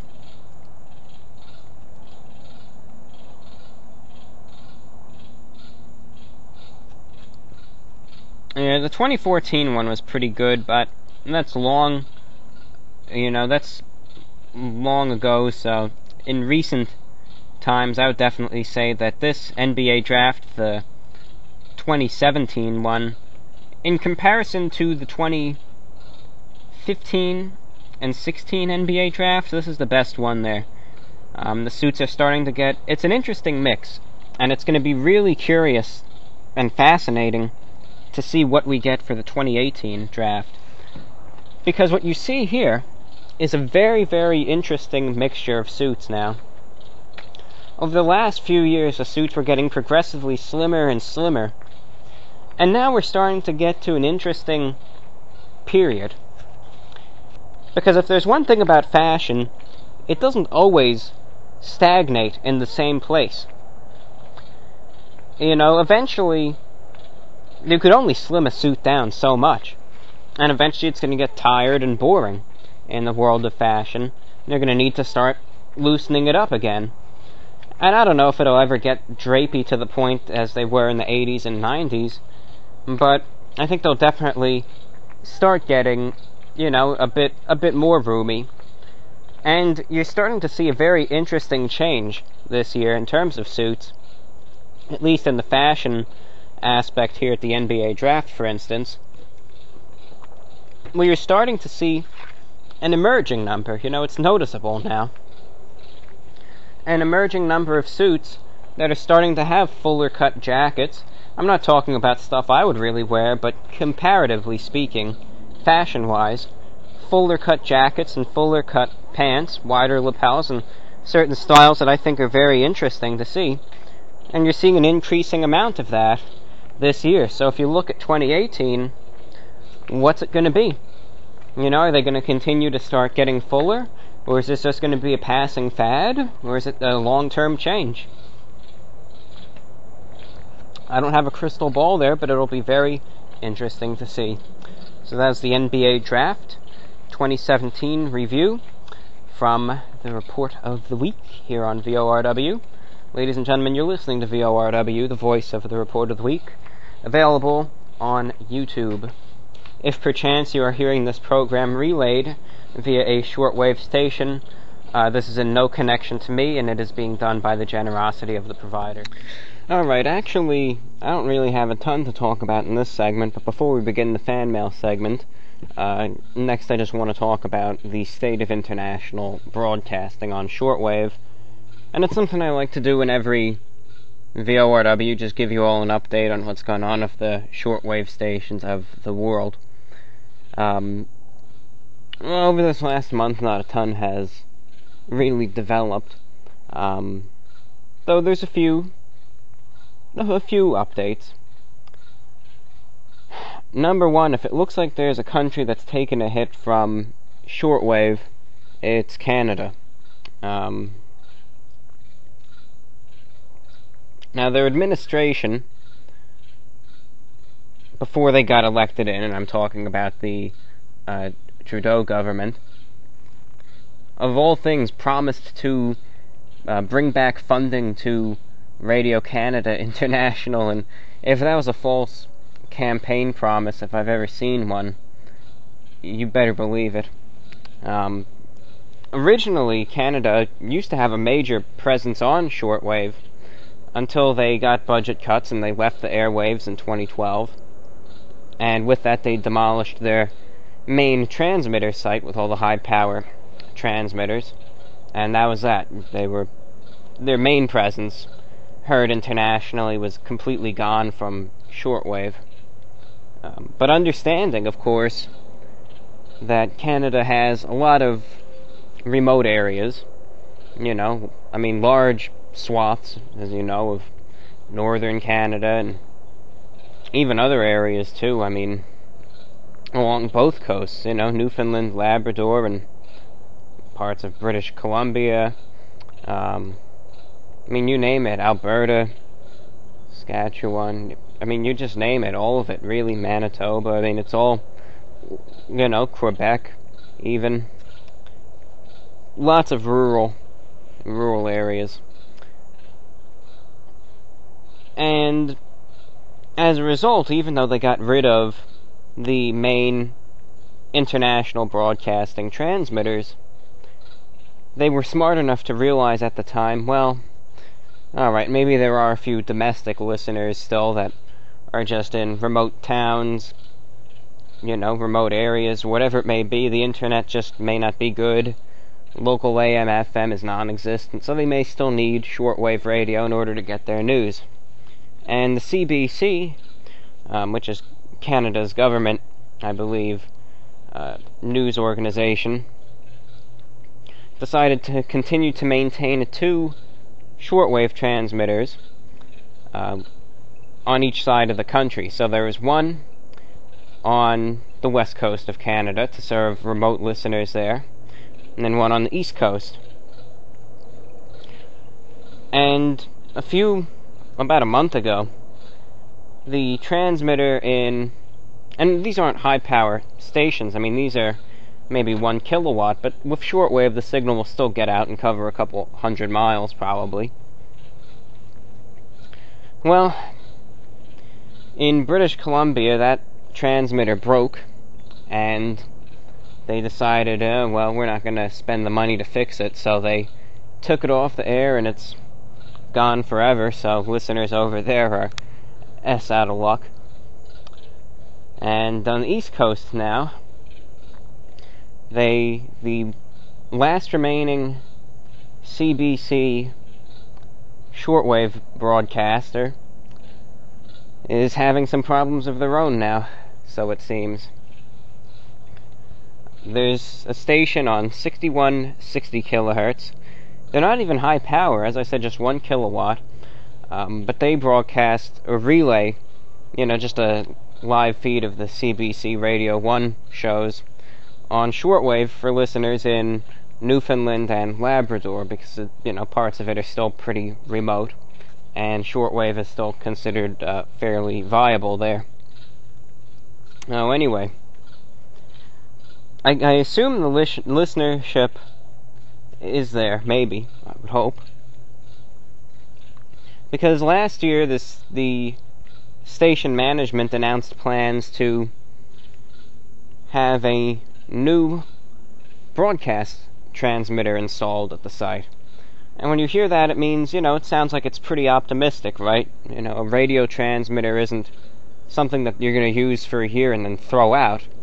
It sounds like they're gearing up to continue broadcasting the programming on shortwave in the long run. They're going to be in it for a while, and Canada, even despite the loss in the West Coast, they'll still have a presence on shortwave officially.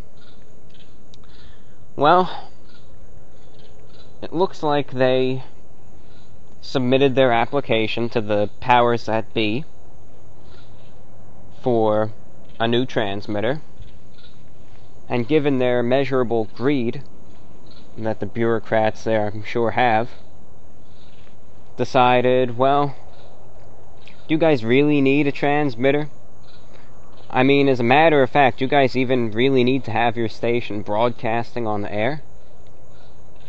So not only did their offer probably get looked into, the viability of their own station now has got brought into question. I mean, isn't that a real disappointment right there? This shortwave outlet over there, so optimistic about the future, gonna buy a new transmitter to keep it going for years to come. And what do? They petition it to the government, and now they ask them, should you even be broadcasting anymore? Is it even worth it? Let alone to supply you with the cost to get a new transmitter, but to supply you with the cost just to run the station to begin with anymore. So they were ordered to shut down their broadcast too, and essentially wait for emails to come in from listeners asking if they're off the air or what's going on. And if they don't get enough emails, they're not going to turn the transmitter back on, and that's the end of their shortwave relay over there too. So that's messed up, in my opinion. And that's where that stands. And unfortunately, I'm not optimistic. I mean, if this is where it stands, I hate to say, they're probably not going to come back either, and that's such a shame. So it looks like officially the Canadian government no longer has any broadcasts on shortwave anymore, and that's it.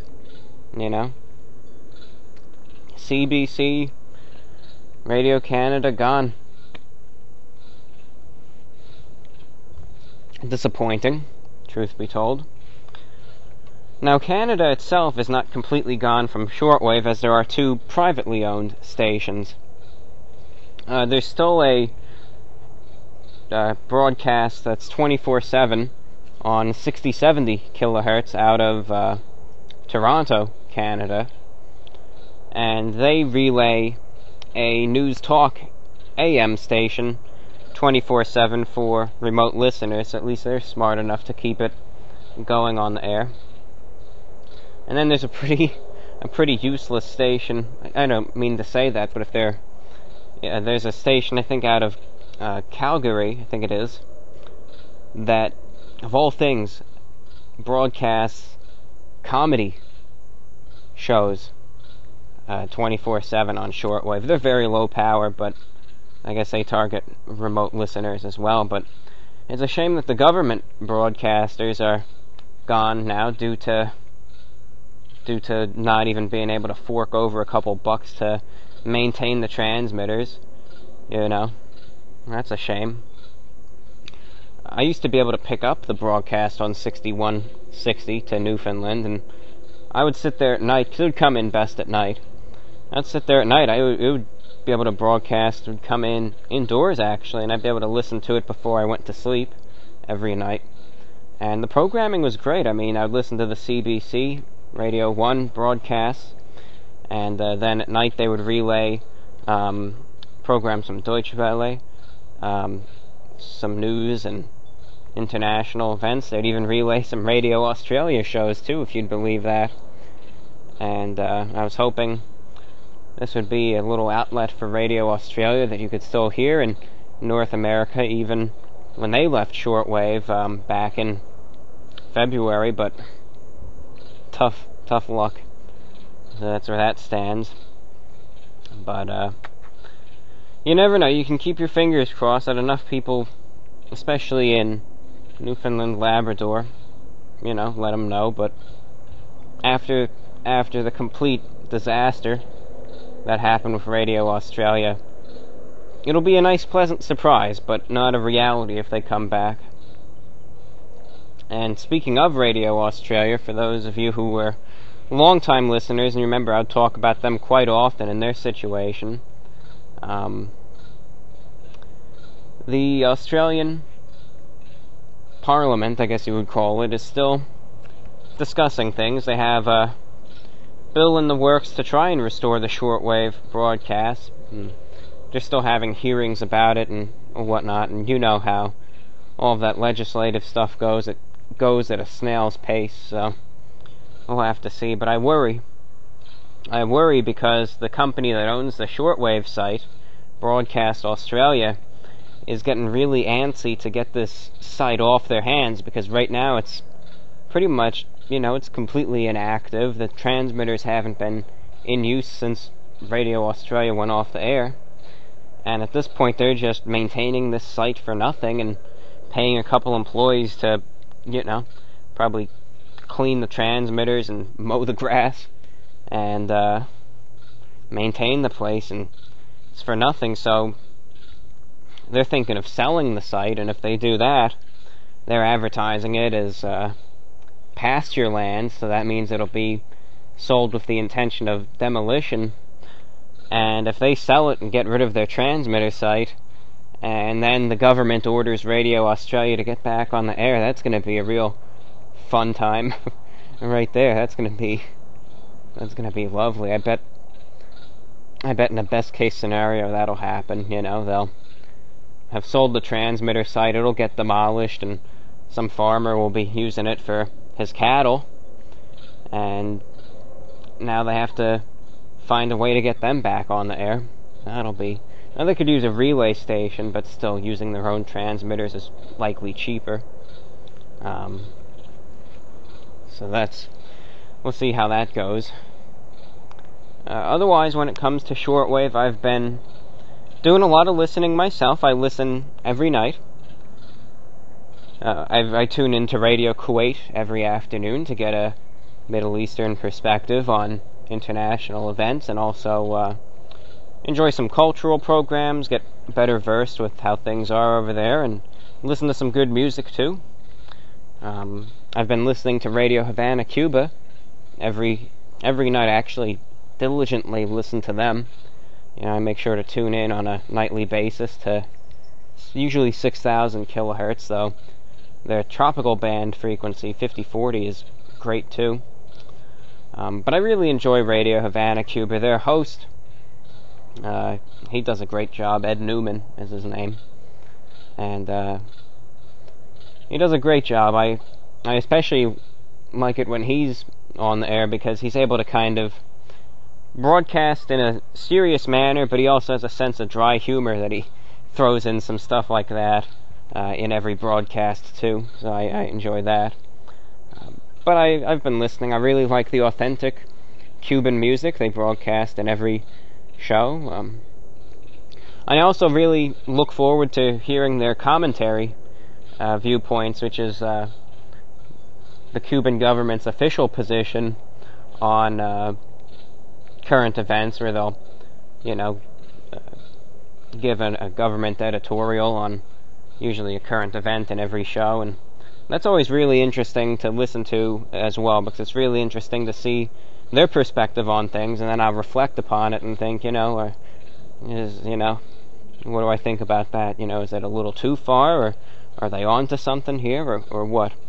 So it's just interesting, and it's a fun broadcast to listen to. It's always, the thing I respect about RHC, Radio Havana, Cuba, is they always target North America too, so it's really nice that they haven't given up on shortwave either, and they realize that there's still listeners in North America, and they really do the airwaves here such a great service, so you have them to listen to instead of just old raspy Brother Stare, Otherwise, down here, Radio Marti comes in really clear as well. This is the U.S. government's, you could call it propaganda broadcast or news broadcast to Cuba, and they're 24/7. I'll listen to them from time to time. I listen to them especially on the weekends because they relay some music shows from the Voice of America, and the folks at the VOA, they really have good taste in music, and they know what they're doing when it comes to compiling a playlist, so they're able to just get a good lineup going and some good music, and I always enjoy that as well. Otherwise, in terms of shortwave, that's really, let's see if there's anything else going on.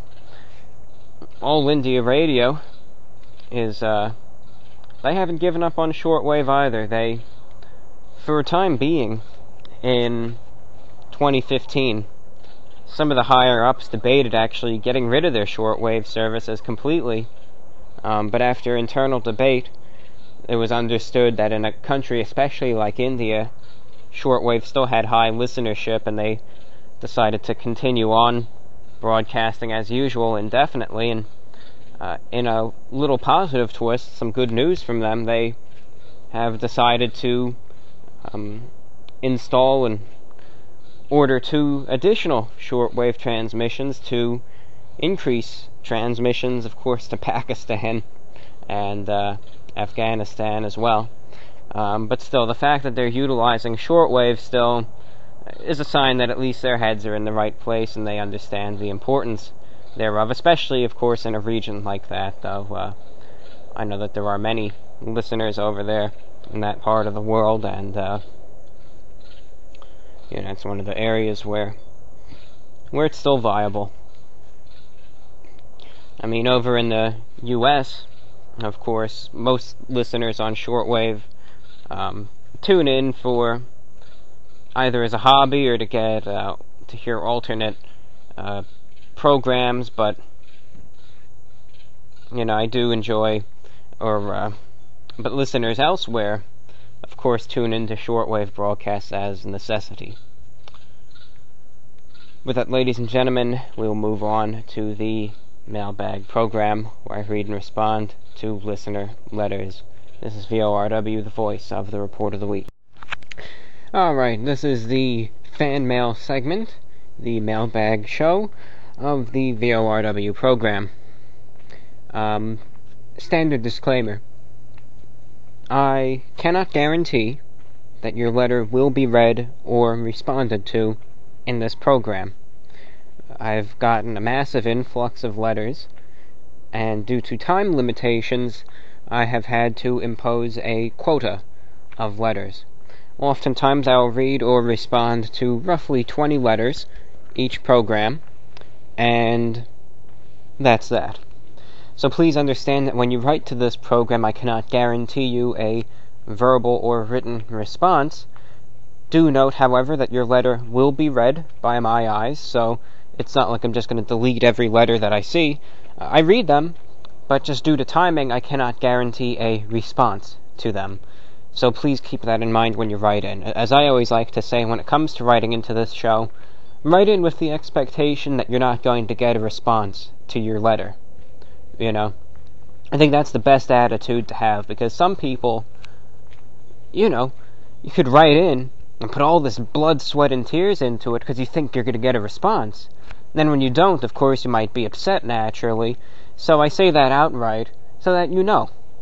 You know, I'm not going to give you any surprises. There's a quota. There's a good chance your letter is going to be responded to. But just keep that in mind. There's no guarantee that it will or won't get responded to. So just keep that in mind, ladies and gentlemen, going into this mailbag show.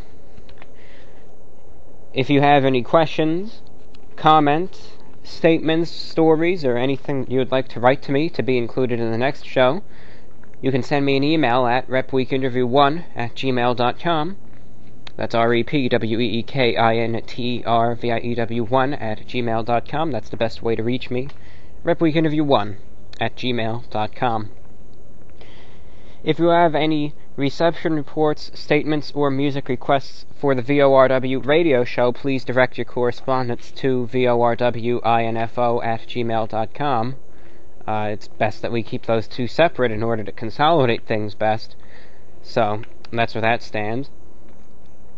But if you have a letter that you would like to have read in this show, repweekinterview1@gmail.com is the email to send your correspondence to. If you would be interested instead to send me a message via the YouTube messaging system, you may do so as well. However, it is a rather inefficient system, admittedly, and I therefore cannot guarantee you a response. That's just the nature of things. That's just how it is, but I cannot guarantee you a response, and a lot of the time the messages don't even show up, and there's been a lot of problems with that. So I would recommend you go with email instead. That's the most guaranteed way to reach out to me. So without further ado, ladies and gentlemen, we have a nice selection of letters here to read, and as we read this, we'll cover some other topics, and I'll provide an additional few updates regarding channel-related materials. Let's get in here, shall we? Let's sit down, take a sip of water, and, well, let's first check the recorder. Let's make sure that it's recording, right? Isn't that the best thing to do?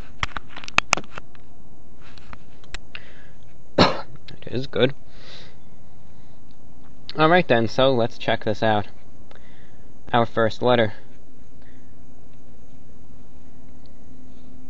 Dear Report of the Week, I've been aware of your channel for years, but only started following more closely and maybe understanding you better as a person, not just some goof on the internet.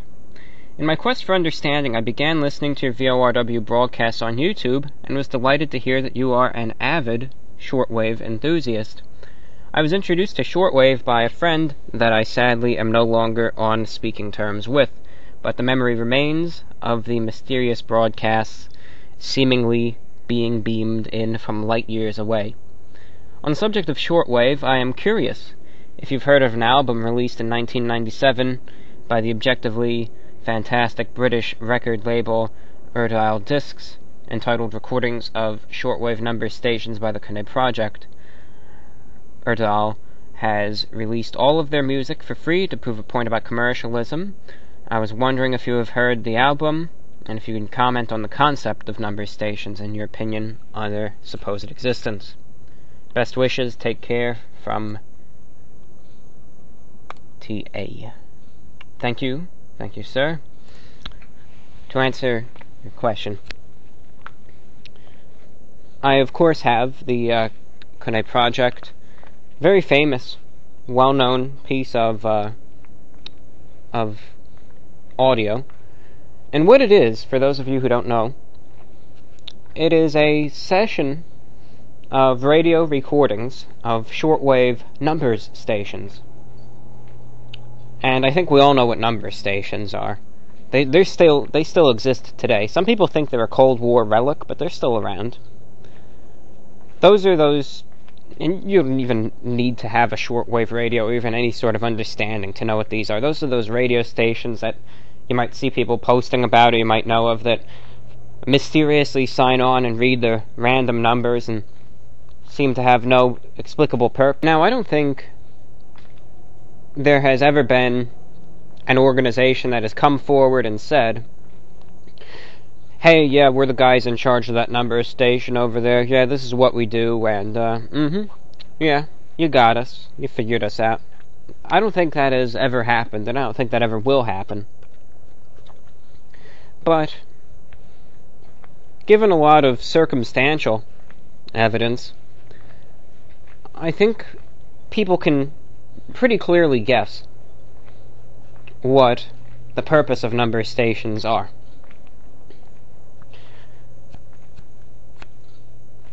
If I had to say, with 99% certainty, number stations are government-run broadcasts used by intelligence agencies in order to get messages out to spies in the field. You know, I don't think it's aliens. I don't think it's nuclear launch codes. And I don't think it has any more of an amateur purpose. Though some pirate stations will make mock number stations, but the very serious ones, I think, are government-related. And when you think about it, you realize, even in today's technologically advanced society, it kind of makes sense to still use shortwave radio for intelligence purposes. I mean, think of it this way, right? Say you're in, let's use the old example, right? Say you're in the US, and you're an agent for the Russian government, and you need to receive continual orders and updates from HQ, but how can you kind of get that information without getting on the radar of the CIA or, you know, other authorities here? I mean, anything internet related can be tough. There's, you know, of course there are some ways to get by all that and do it very covertly with the, you know, the infamous dark web. But that's taking a risk, admittedly.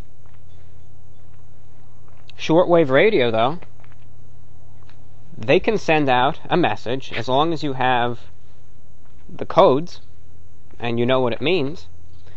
They can transmit a message on shortwave safely from their base in Russia.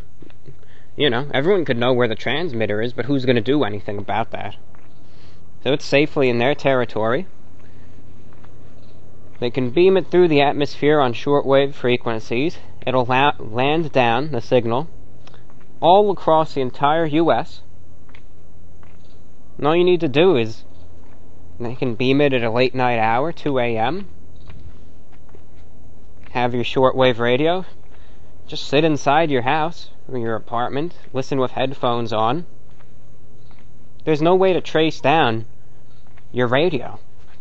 That's just not the case. You're untrackable if you listen on a radio. So you get the message, nobody knows you heard it, no one knows where you are, no one knows who listened to it. And there you have it. So it completely makes sense to me why intelligence agencies would still use that as a means of getting messages out. Because I think it's one of the most, if not the most secure way of still getting that info out, in my opinion. So that's my 2 cents. Now, you may wonder, you know, what countries still use number stations. And some people have tried to triangulate them, but with shortwave signals it's very hard to do that. But the best guesses of the countries that still use number stations: Cuba, and that is the most prolific set of number stations in the US. Another country that obviously has number stations still is Russia. I think that kind of goes without saying. They run the most extensive number stations in today's climate. They have a lot of broadcasts to Europe. They have a lot of number station broadcasts, even to the US. They have a couple that come in pretty good here. They have broadcasts in German, and they also have number stations in Russian, of course.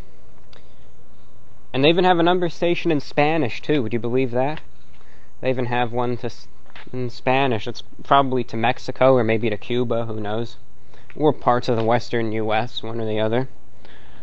But they have a huge network of number stations. They use multiple transmitters across the country. I wouldn't be surprised if they used any of the old mothballed Voice of Russia transmitters to get them out. It wouldn't surprise me at all. But they have a huge network of number stations. They have the standard ones that are you know, like an announcer speaking. They have number stations that still use Morse code. They have number stations that use these digital tones that sound almost musical in nature, like an old 80s computer or something, you know. So they run a huge, extensive set of number stations, and you might remember the famous Russian buzzer, right? UVB 76. People think that's a number station, but it's really not characteristic of the actual number stations at all. Because number stations that are really used in the world of spies are not 24/7. They'll pop up in the middle of the night for 20 minutes usually, deliver their message, and off, you know, it's gone. They don't really want to make a ton of attention to themselves. So the last thing a number station would ever do is have itself going 24/7 and attract as much media attention as possible. You know, usually these number stations, they hop around on so many frequencies. You know, they'll use 20 frequencies throughout the day. They'll just keep switching and switching to, you know, avoid staying in one area as, you know, as little as possible. Plus they have a lot of different areas to cover, probably. But the Russian buzzer, to the best of my understanding, is military related. You know, it's not, you know, you'll get all sorts of conspiracy theories about it. I'm sure you could find some guy on YouTube probably saying that the buzzer is the key to everything, and if it unleashes a certain message, all of these capsules are going to pop up and zombies are going to come out everywhere, but, you know, that's not the case. So anyway, the real purpose is just military related, to the best of my understanding.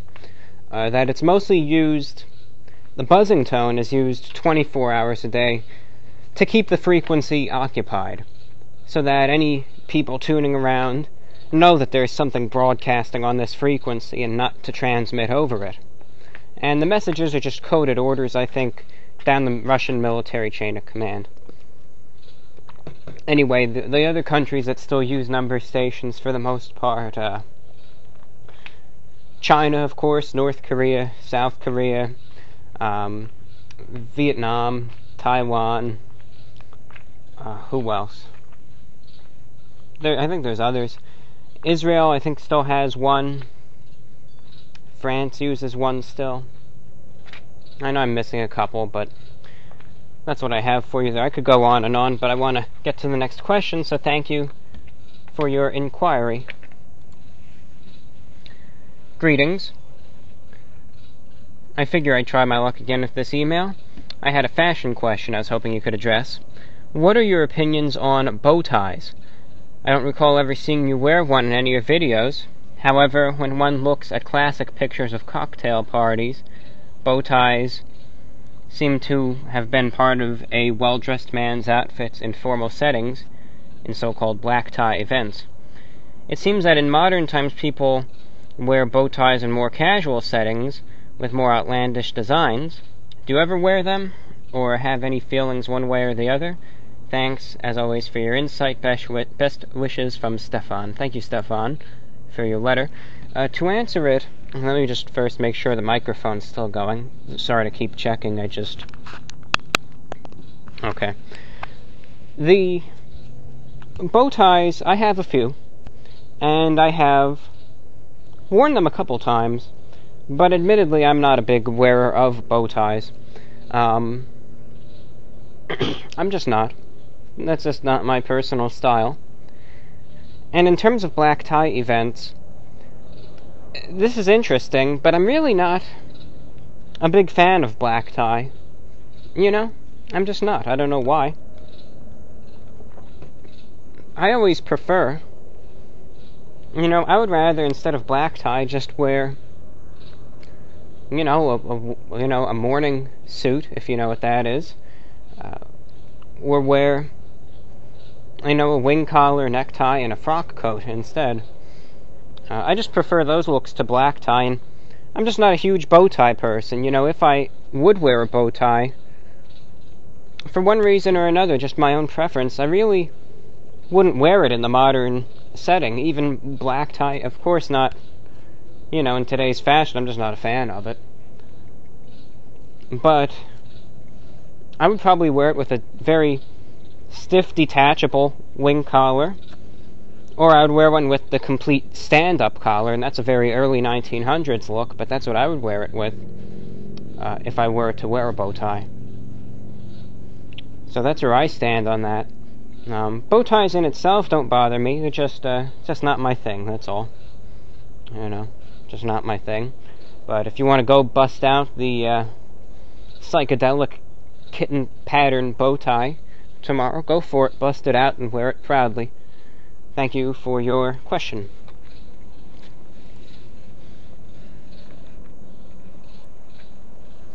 How's it going? I hope all is well down south. Here in Texas, things are going fine, I suppose. Same old, joys of the daily grind. You know how it is. I just got done listening to this last VORW, and I must say, it was a pleasure, as it was the lengthiest episode in recent memory, coming in at over 3 hours. Music to my ears.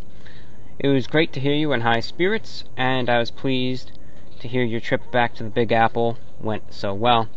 It was also very exciting to hear your confirmation of the Average Day video. I can't wait to see it. Highly anticipating the different aspects you hinted at in this year's episode, while still maintaining the old comfortable standby aspects as well. I will close with a question. Do you anticipate ever issuing a question to be answered in future episodes like in the old glory days? Take care until next time, my friend, your old pal Brax. Thank you, Brax. Well, to answer your question, and thank you for your kind words, it's great to have you listening to the Shortwave broadcast as well as this one so often. And I really do want to thank you. You're a regular and diligent listener, and I really appreciate it. You're a great viewer, and you should really give yourself a pat on the back. Now, to answer your question, to answer your question regarding the questions, that's something I've pondered.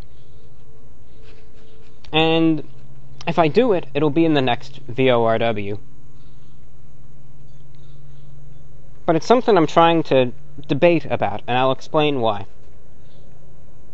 Ever since the YouTube channel got over 200,000 subscribers, and as it nears 300,000, it's only gotten more and more now.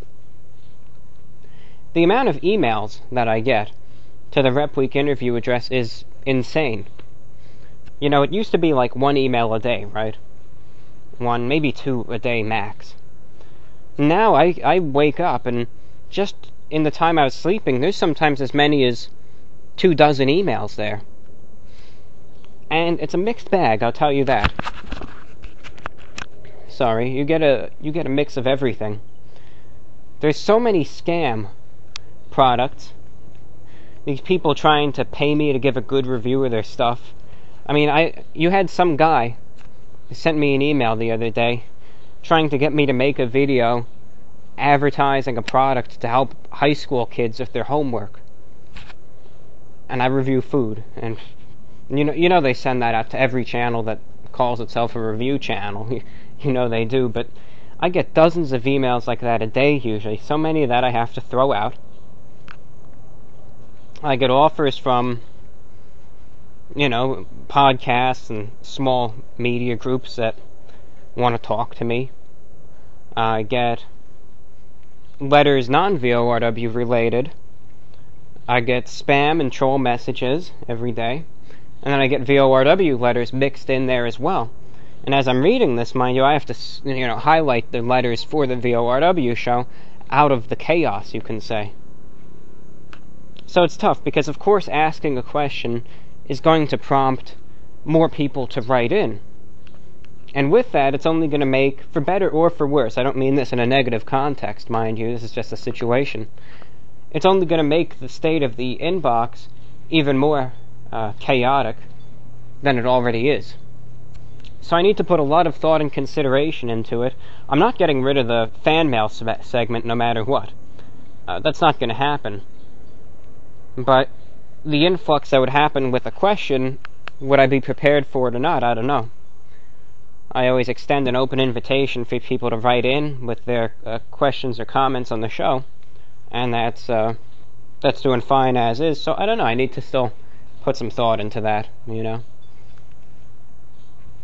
And also, and this is just now to the general listening audience,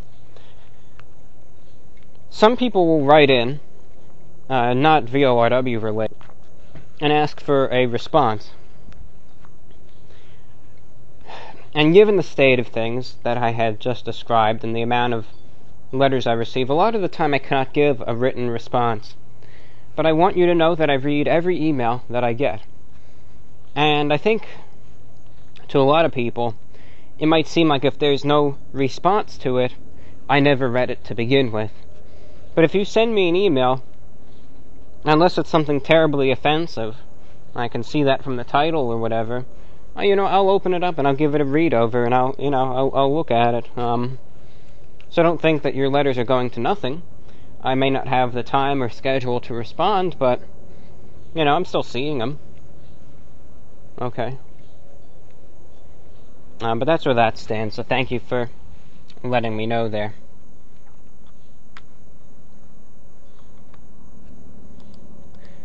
Alright, let's continue on now. Let's see this.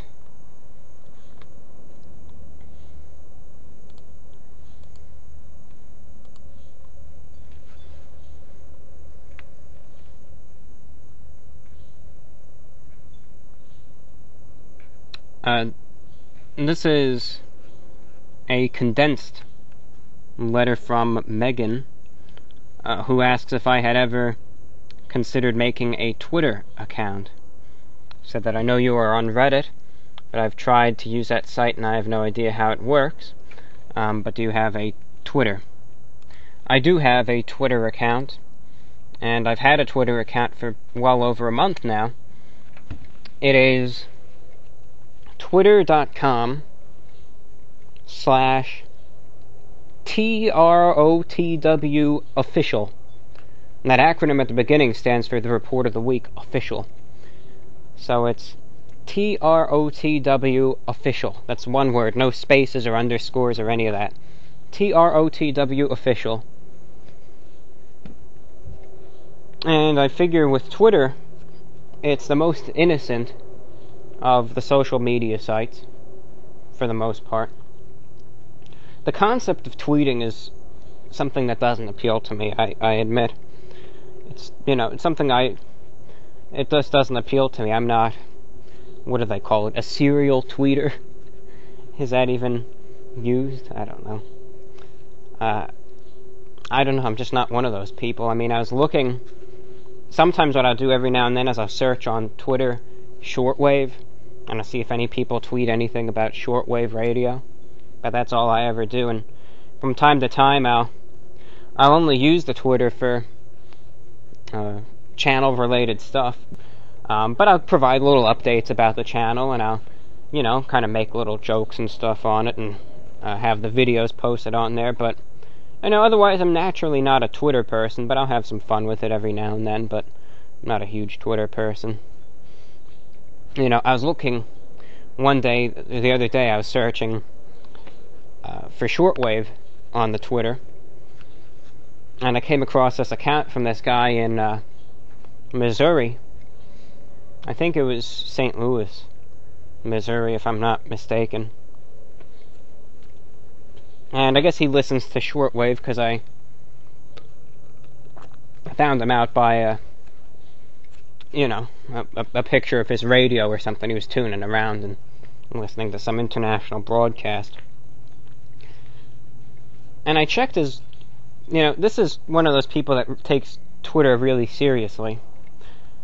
He had, oh my goodness, something like 50, 60,000 tweets. I mean, this huge volume of tweets. I don't know if it was that many, but it was, it was an incredible amount. It was definitely in the tens of thousands. And he wasn't, he only had like 50 followers or so. And I was looking at, well, what is this guy tweeting so much? And, there's people like this. He's documenting every minute of his life on Twitter. I guess he listens to Shortwave for fun. Alright, listening to Radio New Zealand, listening to China Radio, listening to Radio Romania. That's fine, Alright. watching this on TV, and every moment of the show he's documenting on Twitter. Then after that, he actually starts tweeting about the adult videos he's doing personal things to. I couldn't believe it when he's in the bathroom, using the bathroom. All right, taking a bleep right now. And I couldn't believe it. I couldn't believe that people will actually document this on Twitter, and I was repulsed by it. And I thought, shortwave listener or not, can't believe that. But I don't have that urge on Twitter at all to do anything like that. I'll be lucky if I tweet once per day. Usually I'll maybe make a tweet every other day or so, but that's it. I don't use it excessively. But I couldn't believe that. I swear. But thank you for your inquiry.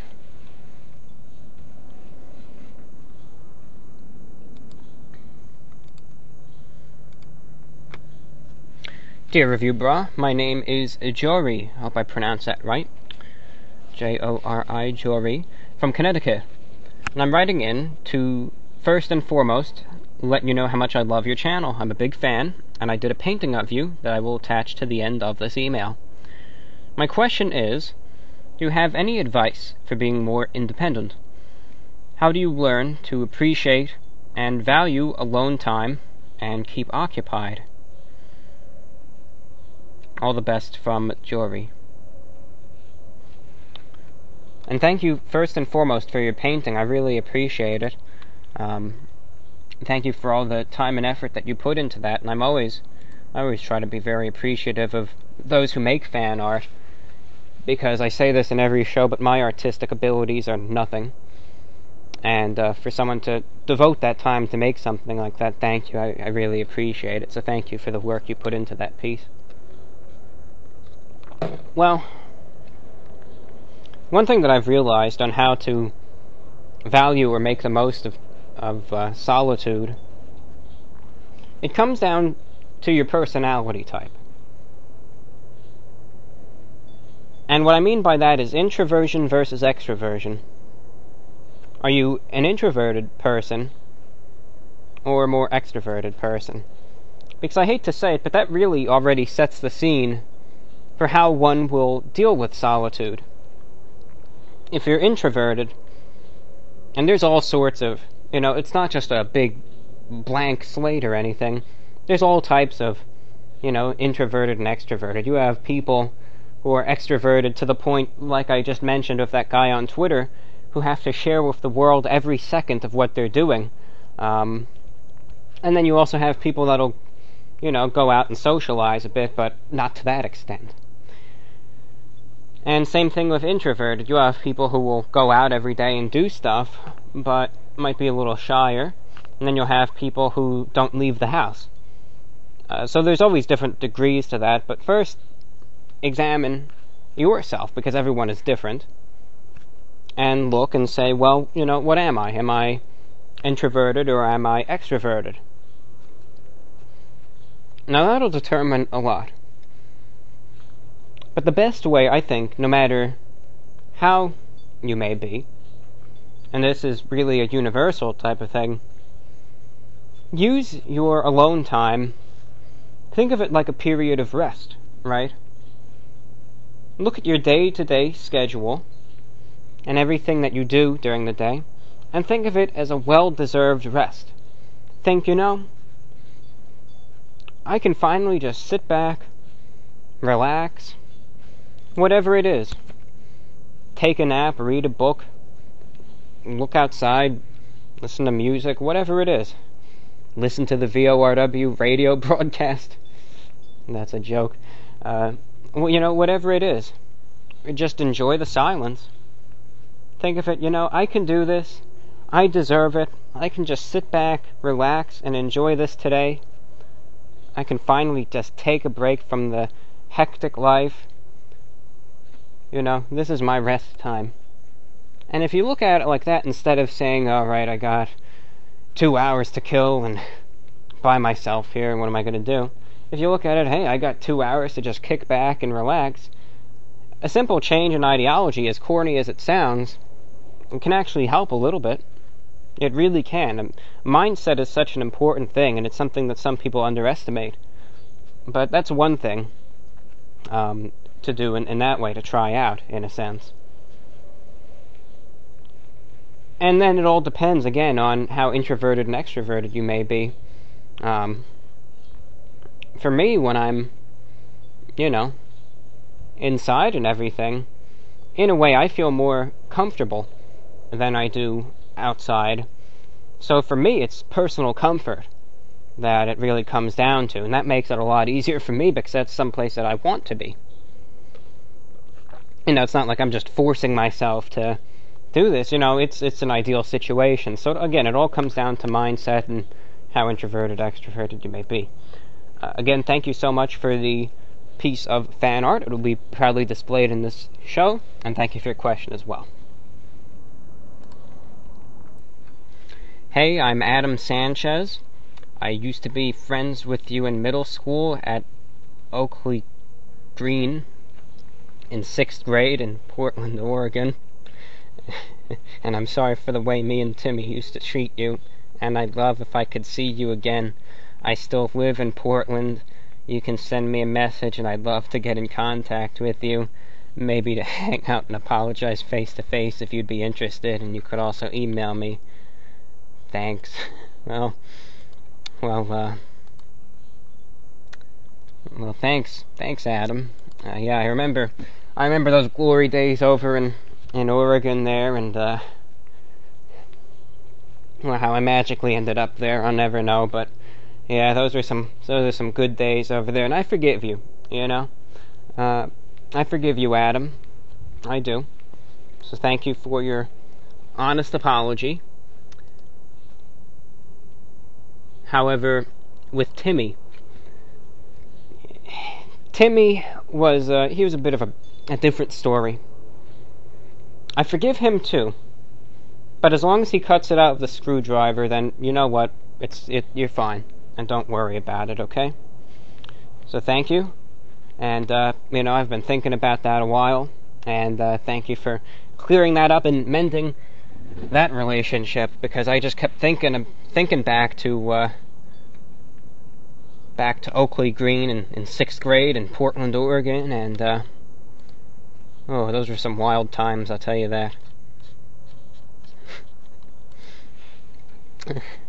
I think that individual had the wrong person, truth be told, but we'll just go with it. Okay.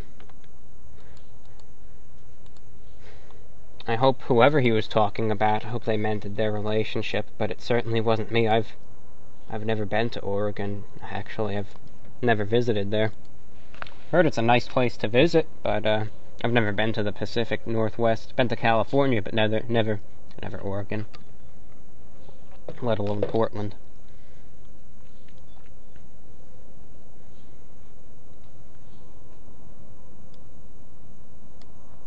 A short letter. I really want to congratulate you for reaching 1/4 of a million subscribers on YouTube. I'm so proud of you, John. I really am. I also tried the double chalupa from Taco Bell the other day, and it was super good. I look forward to your future food reviews, even if I can't afford what you recommend. Thank you for the VORW as well. From Sophia. Well, thank you for your email and for your kind words there. That was in reference to the breaking of the 250,000 subscriber milestone about a week or two ago. So thank you for your kind words there. It's crazy. I never would have thought that the subscriber amount ever would have gotten that many. It's always crazy to me. It's always pretty crazy. But thank you for your kind words there. 250,000 is a good number. It's a good number. I like 250,000 as well because I like to think of it as 250,000 watts or 250 kilowatts, which is the standard power used for a high-power shortwave transmitter. It's silly, I know, but That's a good number, 250,000. I feel a few raindrops coming down, which is not unusual, considering the climate. But let me check the radar right now. I don't want to sit out here and have a Florida thunderstorm come down on me. Let me check the weather here. Check the radar. So give me a minute. If it's just a passing shower, nothing to worry about, but if it's one of the usual, let's see.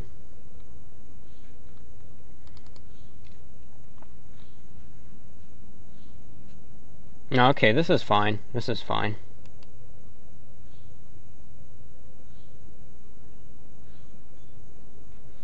Let me just check the hourly forecast going ahead. Aside from this little sprinkle, looks okay. Alright then.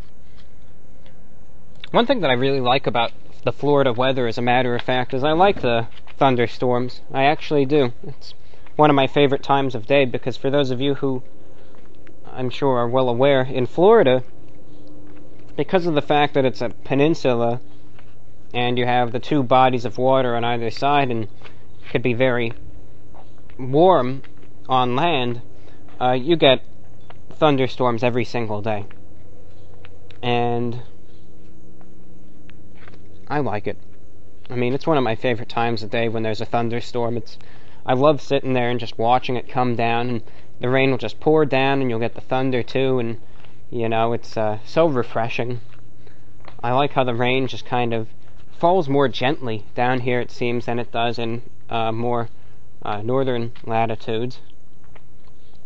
And the rain just seems to be nice and warm and soft, and it'll just come down and get some nice thunder too, and it'll never get too windy, and then it'll cool off the temperature, and it'll just be very relaxing and refreshing. And I always like looking out during the thunderstorms too, because it might be very sunny at times, but when the thunderstorms come, it clouds the sky over, and as the rain is coming down, it almost gives like a foggy type of shroud to your field of view. So it's just it's one of my favorite times of day, if not my favorite time of day here. So the thunderstorms are always something that I welcome. It's a glorious event that happens, and I like having one every day. It's very pleasant. Now, where were we here? Let's see.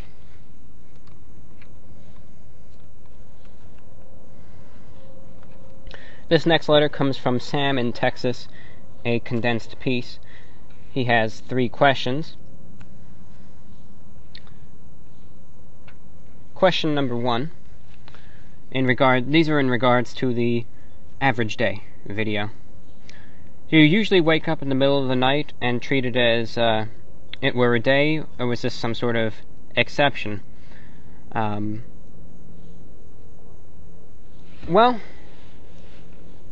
my sleep schedule is constantly changing, meaning that's not something I do every night. So I'll provide an example.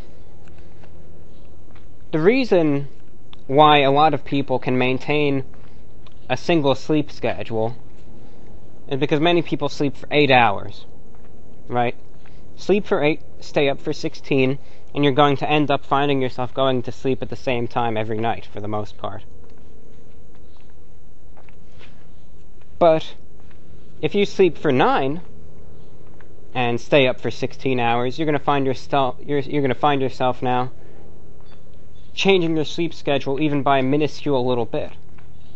If you find yourself sleeping for 12 hours or more, it's really going to alter your sleep schedule night to night, and that's what happens with me. Given my situation, I'm able, at least for the time being, to be able to maintain such a schedule. But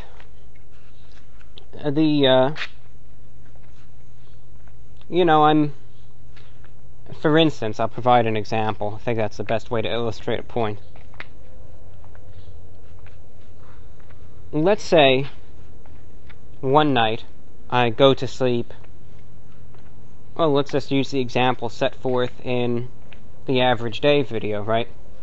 I go to sleep at 10 a.m. How does that sound? And I've done this before. This is a realistic example. I'll sleep for 12 hours and wake up at 10 p.m. So, I'm up at 10 p.m., right? Up for 12 more hours, 10 a.m. But I'm not tired yet this time around, so I stay up later. And I end up getting tired now around 3 p.m. because I got a 12-hour sleep, now I had a bit more energy. I fall asleep at 3 p.m. Fall asleep, sleep for 10 hours, now I'm waking up at 1 a.m. Wake up that day, I have a lot of coffee. Okay then. Stay up for the 12 hours, 1 a.m. to 1 p.m. Then I stay up for an additional, let's say, 5 hours, right?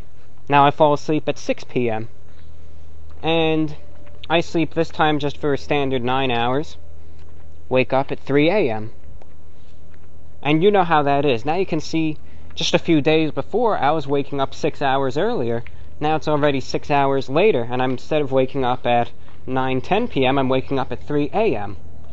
And that's how my sleep schedule is nowadays, where it's just constantly going around the clock like that. And, again, it's not always like that. There will be times where I'll find some contentment in a certain schedule, and I'll do my best to maintain it.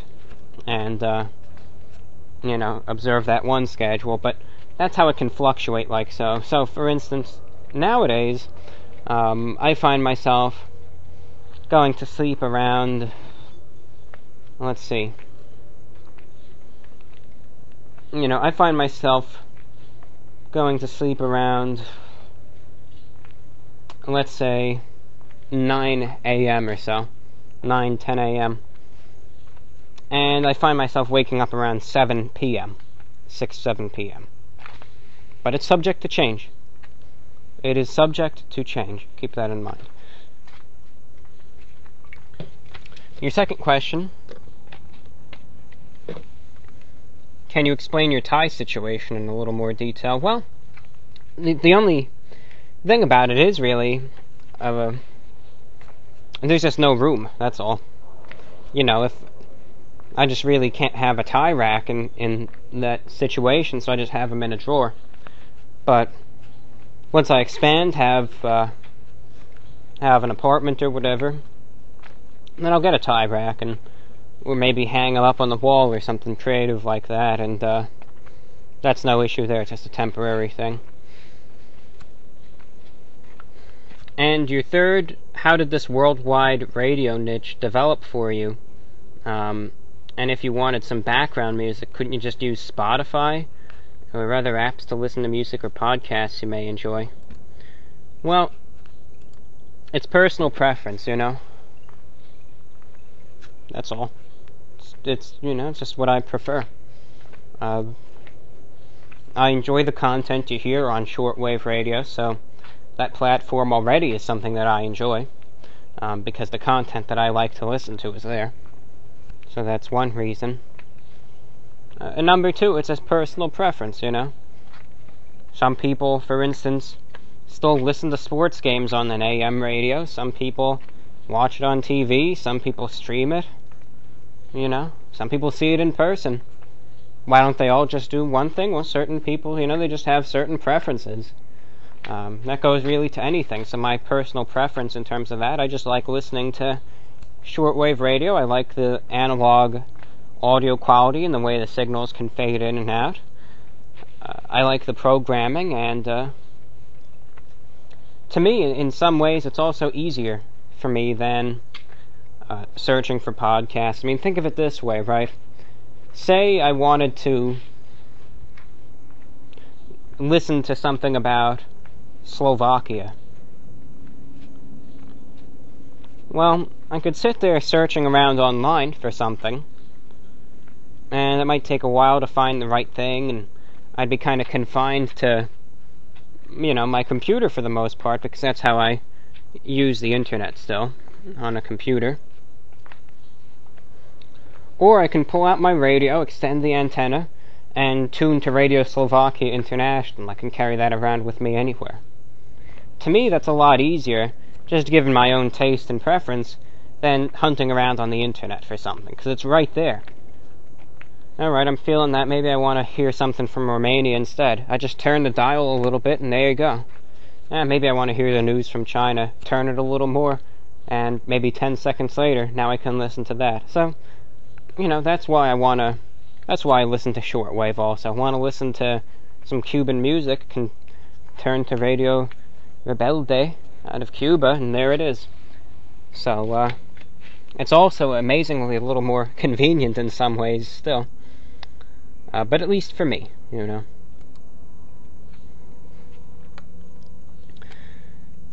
Hello, Report of the Week. I am wondering, on your personal opinion, what do you prefer from...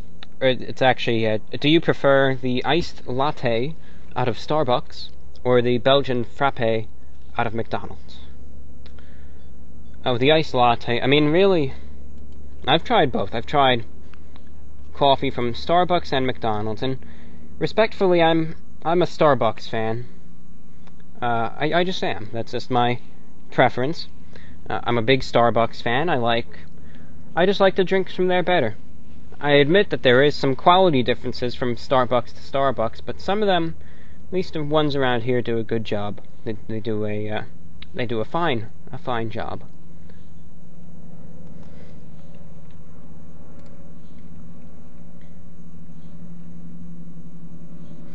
Is the VORW no longer broadcasting to Europe 6070 AM?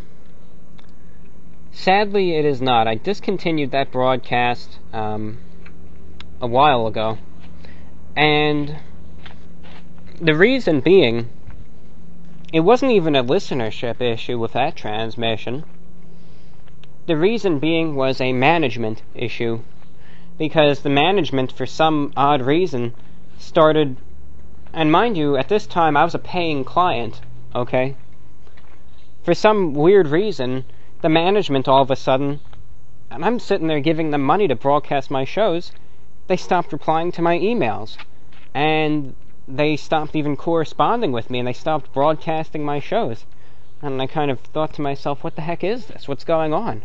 So I cut them off. I said, if you're not going to talk to your clients like this, and you're going to suddenly stop talking to them and communicating with them for no reason, there's no way I'm going to be a customer of yours anymore, because that is so unprofessional.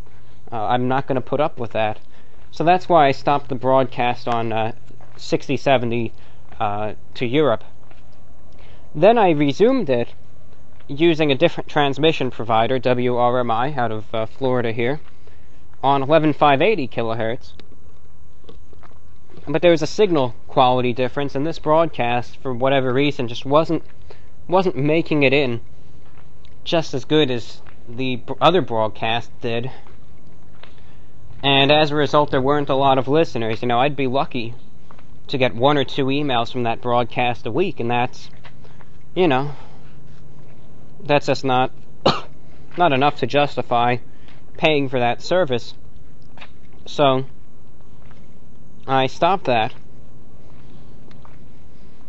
But now, I don't know. I've started getting more and more reports on shortwave from listeners located in Europe, especially the UK. There's been an increasing amount of listeners that tune in on shortwave to the North American broadcasts and wish there was a better signal. So I'm in a bit of a pickle, because the existing transmitter providers just don't get an incredible signal out there to Europe. The one that I had used, I don't want to touch them with a 10-foot pole, respectfully, because of the bad experience I had with them before. There's a transmitter provider in Bulgaria, and they go by an interesting name. They call themselves Spaceline Ltd. Isn't that an interesting name there? Makes you think that they should be working with Elon Musk or something, but they're just a radio transmitter provider called Spaceline Ltd. But anyway, they work out of Bulgaria. I'm getting fed up with them too, to be honest. You know, I'm trying to write to them. I keep communicating to them over and over. I've sent them 2 emails now. I just want to know their rate. You know, wouldn't it frustrate you too if you're just trying to just buy an hour of airtime from them to just get a broadcast going to Europe, just to test the water and see if there's listeners there to these transmissions? All you want to do is just get an airtime quote from them. I'm not trying to hassle them or anything. If they sell radio airtime on shortwave for a living, this is completely standard procedure. And I sent them 2 emails now, fully explaining it. I just need an airtime quote. You can't sell a product without giving me a price first. And they haven't responded. I mean, I think it's clear they speak English. I know other broadcasters in English have sent them an email, so I don't know what their problem is. I really wish they would respond to me so I could at least get a price quote from them.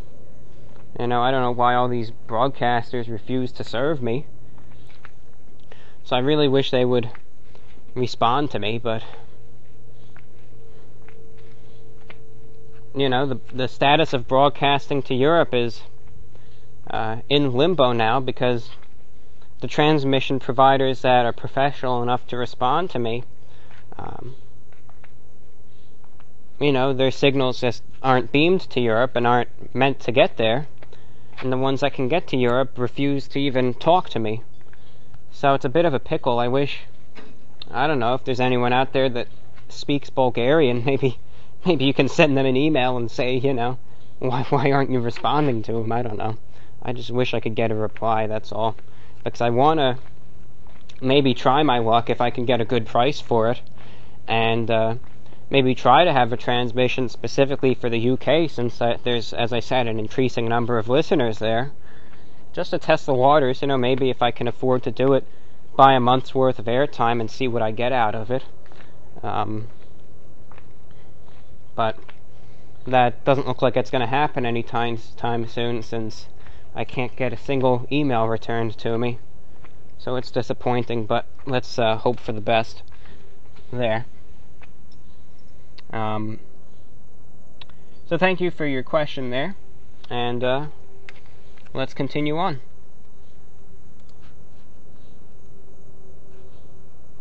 Hi John, I hope it's going well. Sorry I haven't sent any fan mail in a long time. I just watched your Average Day 2017 video. I was looking forward to it. Anyway, just letting you know, I'm still an avid viewer. I've been watching for about 3 years now, I think, maybe closer to 4. I'm happy that you've had a recent burst of popularity, and I hope it's been good for you. All the best from Josh. Josh, thank you, Josh. And yes, I absolutely remember you. You've been around for a while. I think you've been around since 2014, at least. So it's great to have your support for all these years. So thank you very much, Josh. It has not been forgotten. I remember you, and thank you.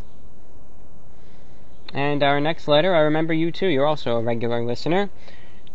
You write, "Hello, Report of the Week. Greetings, my friend. I thought I'd send you a message. I just watched the Average Day video, and I enjoyed it very much. I can't believe we finally got to see a t-shirt reveal.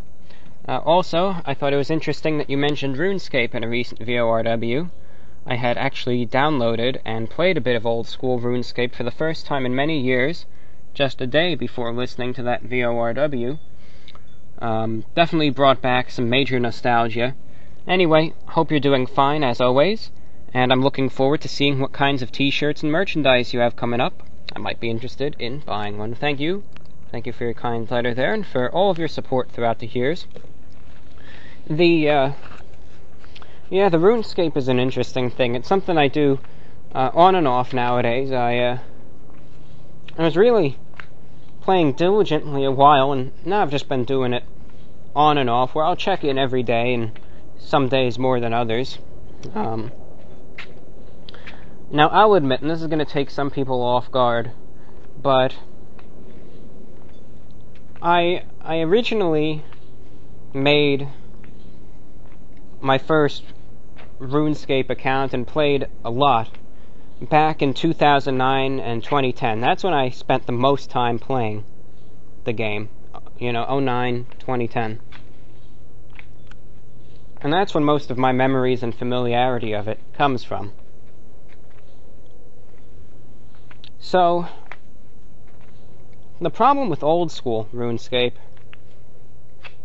is that it's mostly based off of 2007.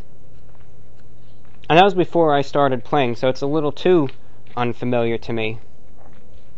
RS3, in its current form, of course, is nothing like old school, and it's like a different game.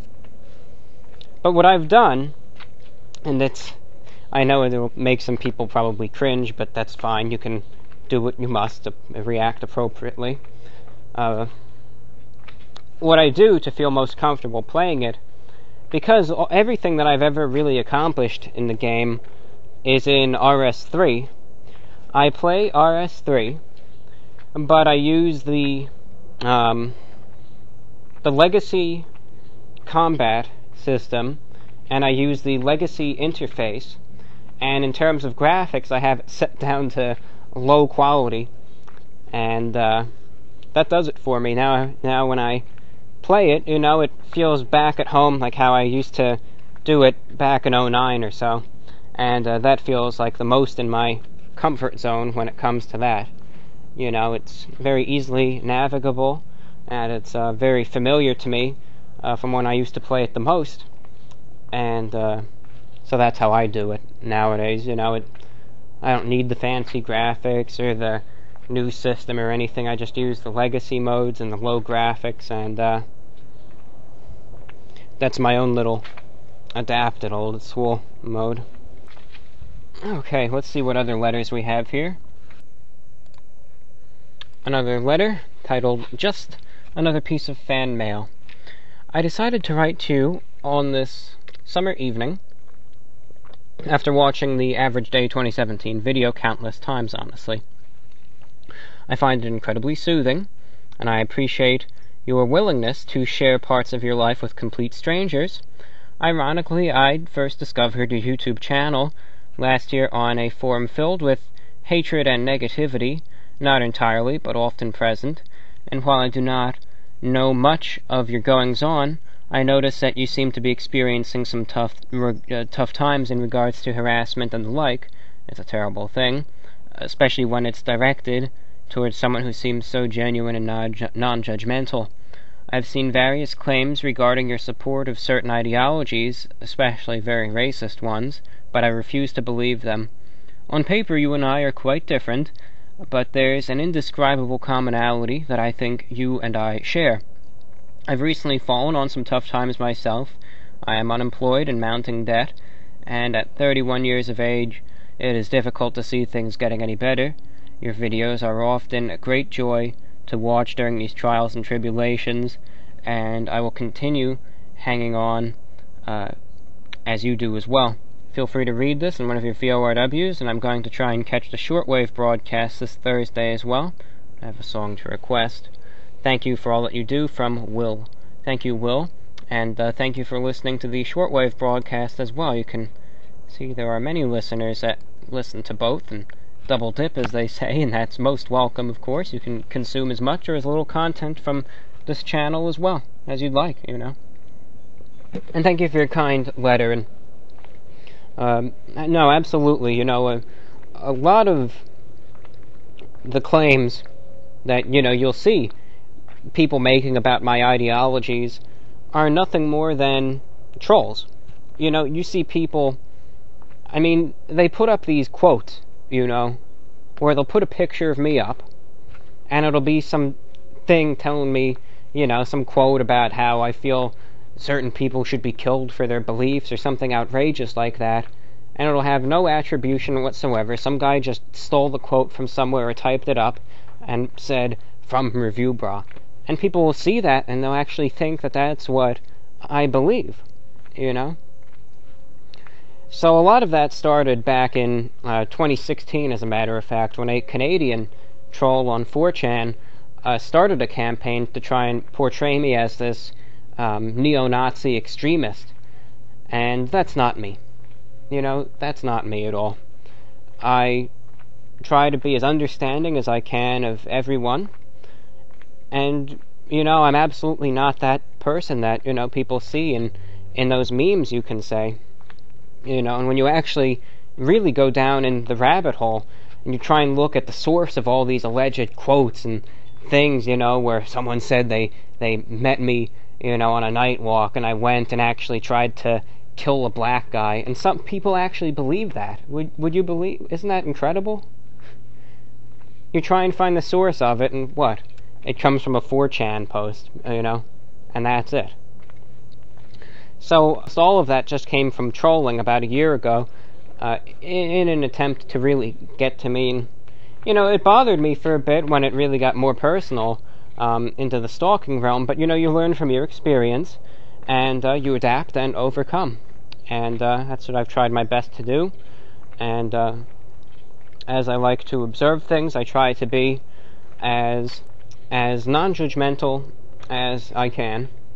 And, you know, that's where that's... Thank you for your kind words. And on to the next.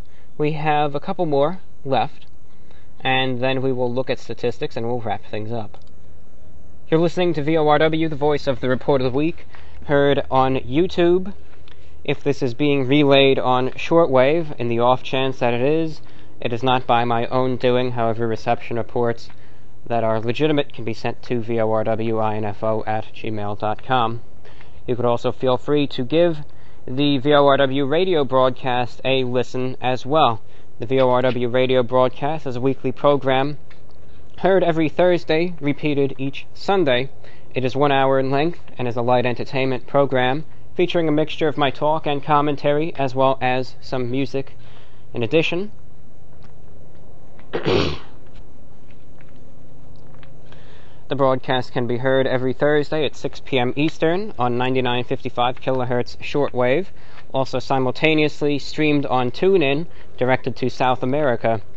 Broadcasts to North America can be heard every Thursday at 8 p.m. Eastern on 9395 kHz, 9455 kHz, and also on 7730 kHz, specifically targeting the West Coast.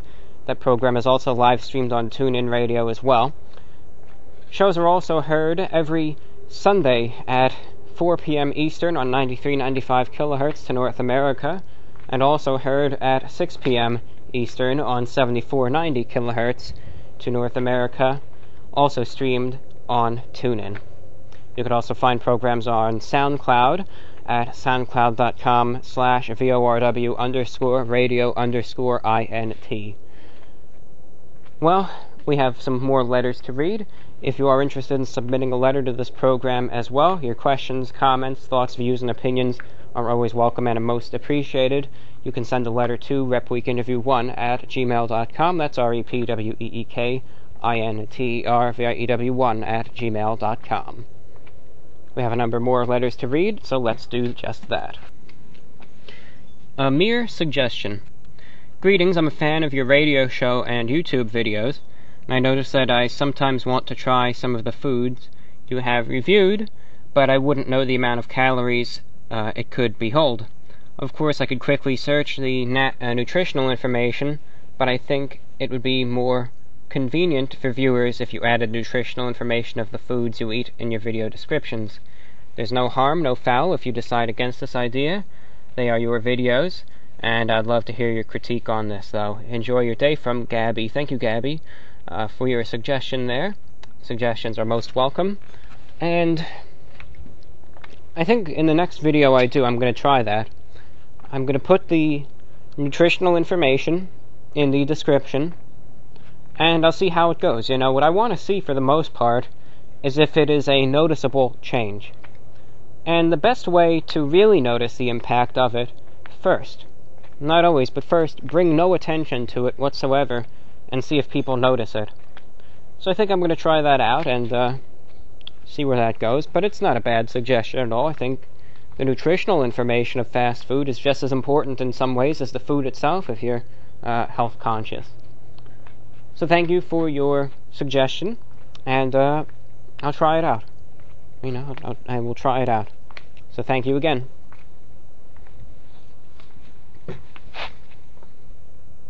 Let's see.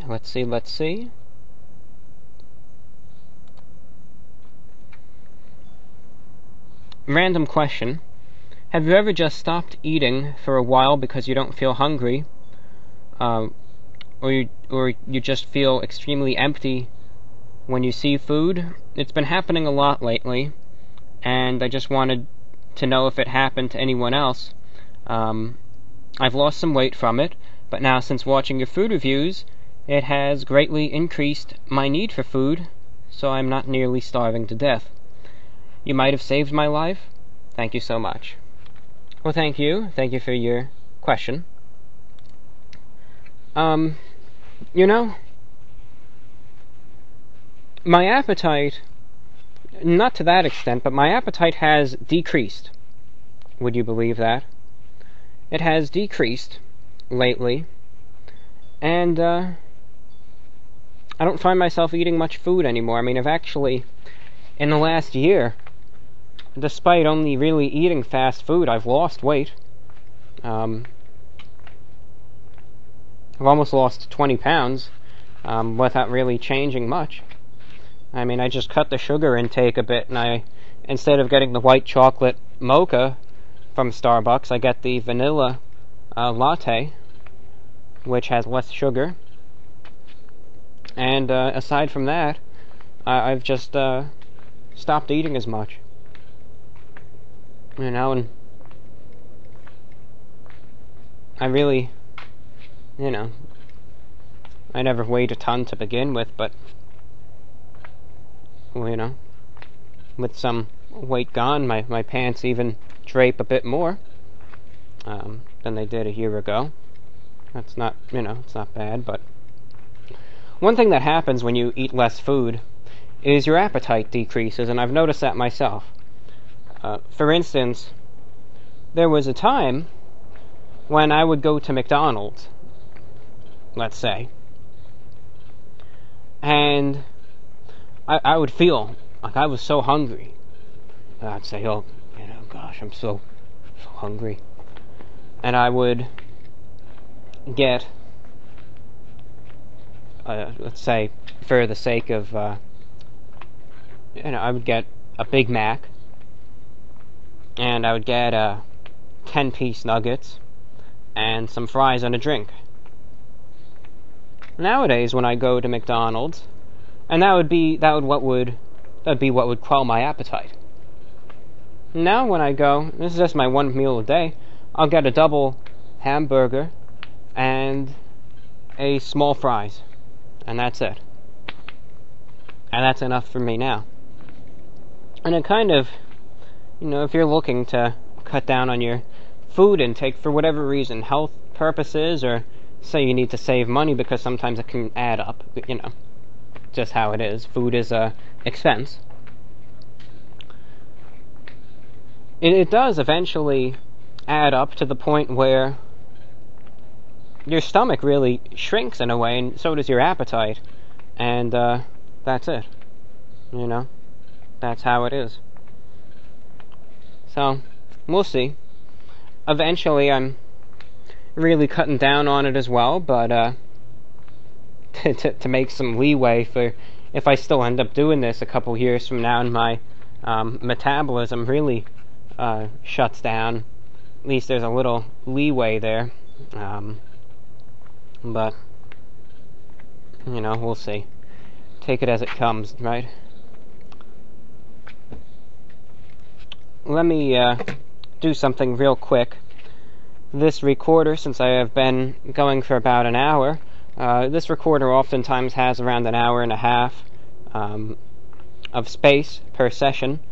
So, respectfully, ladies and gentlemen, I am going to stop this, get the file to the computer, get some more water, and then we will continue our program. You are listening to VORW, the voice of the Report of the Week. Be back in a minute. Alright, we are back. It is 4:42 a.m. This is the final stretch. The final stretch of things. I have my water full to the brim with some Publix jug water and some ice cubes as well. Very appropriate on this nice night. We have a few more letters to read. I count 1, 2, around 4 letters, and then the analytics, and we are done. Hey Review Brah, I'm from the MISC, and I drew a portrait of you 2 years ago, and shortly after I quit doing my art because I simply didn't have enough time to do art anymore, and I was too intimidated by the years of sacrifice necessary to take my art to the next level. I recently picked up art again, and I did a quick sketch of you. Still rusty, but I hope you can use it for one of your VORWs. I was also listening to one of your VORWs and heard you were looking for artists for the t-shirt project, and I'd be happy to work with you. If you're interested, let me know. Well, first and foremost, thank you for the lovely picture. It's actually very nicely done. Don't underestimate yourself. You might say that it's rusty, but it's excellent. It's very, very nice. So don't underestimate yourself. It's a very nice piece of art, and I'll gladly feature it in this program. An update for the listening audience regarding the t-shirt project. I'm working my way through some of the submitted designs and people who have asked to make a design. I'm working my way through. I think you all get the impression that there's a lot of stuff to go through, and there have been, unfortunately, some days lately that I've had to just take off completely, and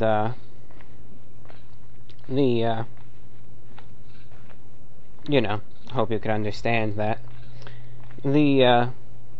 As I was saying, though, in terms of the t-shirts, I'm in contact with the staff from Teespring, and it looks like the first set of designs will be coming out shortly, and once they do come out, I will make a video publicizing it so everyone will know that the t-shirts are available, and we will go from there. I'm hoping with the t-shirts to get some designs submitted to promote the YouTube channel, but also the radio broadcast too, because I know some people they make fun of shortwave, and they say, come on, who listens to that? But I'll be honest, there actually is a decent-sized listening audience to the radio broadcasts, bigger than probably some people would think, who are critics of shortwave, but it has given me some hope in a sense that even though shortwave broadcasting to the U.S. is in decline, it's not for nothing. There's still an actual audience over here that some people really won't realize it unless they actually broadcast and, see the results.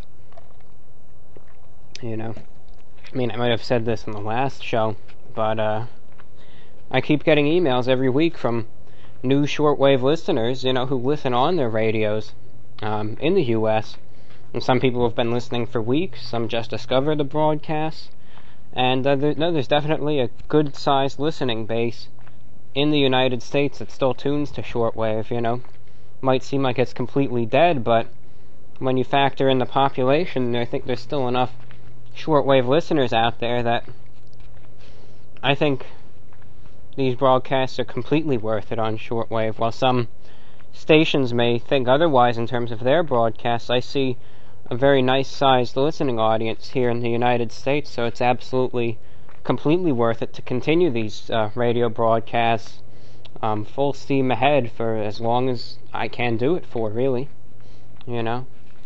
because, again, people will dismiss it, but it's very clear to me, based on the correspondence I receive, that there's listeners all over the place and throughout North America, so it's definitely nothing I'll be giving up on anytime soon. But what I was saying is, I think there'll be enough people out there interested in that really exclusively listen to the radio broadcasts, so a t-shirt promoting that might be of interest to them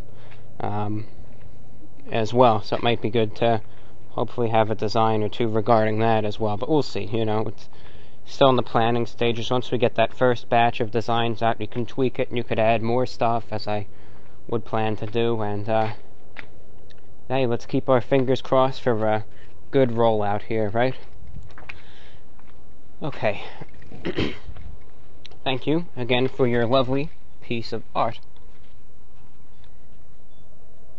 Okay. Hey John, this is Alex writing from Germany. I started listening to your VORW show as a sleep aid, but as months passed, I stayed for the stories. I happened to travel a lot this year, and everywhere I went I listened to your show. I was in Thailand, Japan, China, Myanmar, and Cambodia. I'm not usually the type of writing to podcasts or YouTubers I listen to, but I kind of wanted to write to you for some time. Also because in your earlier shows, you always motivated your listeners to write in as long as the program exists. I'm currently finishing my master's degree in business, and I'm struggling with the decision at what company and what profession I should focus on. Everything I look at seems boring and not worth looking into. This leads me to my question to you. When and how did you realize that shortwave and recording videos on YouTube was your passion? Please keep up with your great work, and best wishes, Alex.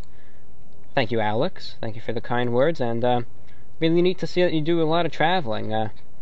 Interesting the countries that you're into. Some of them, just on the topic of shortwave, it's still a very viable thing, especially Myanmar. It's probably one of the areas in East Asia where the most shortwave listeners are, as a matter of fact. Many parts of that country, it's still the main way, actually, of getting news and information. So that's one interesting thing, first and foremost. But secondly, to answer your question, how did I realize that was my passion? Well, I think like many things, you kind of discover it inadvertently. You don't just sit there, as some people tell you to, flipping through a book. You don't sit there, alright, is math my passion? Nah. Is art my passion? I don't think so. Is plumbing my passion? Not feeling it. What about pool cleaning? I don't know. You don't sit there. That's not really how you truly find your passion. It's oftentimes done through implementation, and oftentimes found completely inadvertently. You see, the way I found that these two things were my passion was completely naturally. I wasn't sitting there saying, oh, right, I'm going to be a YouTuber, and I'm going to make this work. That's not how it happened. I originally started this channel back in 2011, and at the time I had fully anticipated myself just getting an office job, and that'd be that. It was also a stroke of luck. Keep that in mind. But, I was sitting there making the videos. I started as a hobby, of course. In 2013, in a stroke of luck, like getting struck by lightning, as I had mentioned, the channel got some attention. And through that, I was slowly able to build, and there were many trials and hardships that came through it in that following year. But around 2014, and especially in 2015, I began thinking about it. Began thinking about the reviews and the VORWs and, the listener correspondence especially. I'm not focusing and not talking about the comments, but about the YouTube messages and emails that I had received from genuine listeners who were really truly impacted by this channel in one way or another. I began thinking about that. And it was from that, after I first monetized the channel back in 2015, that I really started thinking, it'd be amazing if this is what I could do. And it was that thought that really ignited that spark and decided that this isn't going to be a hobby anymore, and that I'm going to put forth my best effort into this. And if it doesn't work, well, it doesn't work. But you never know.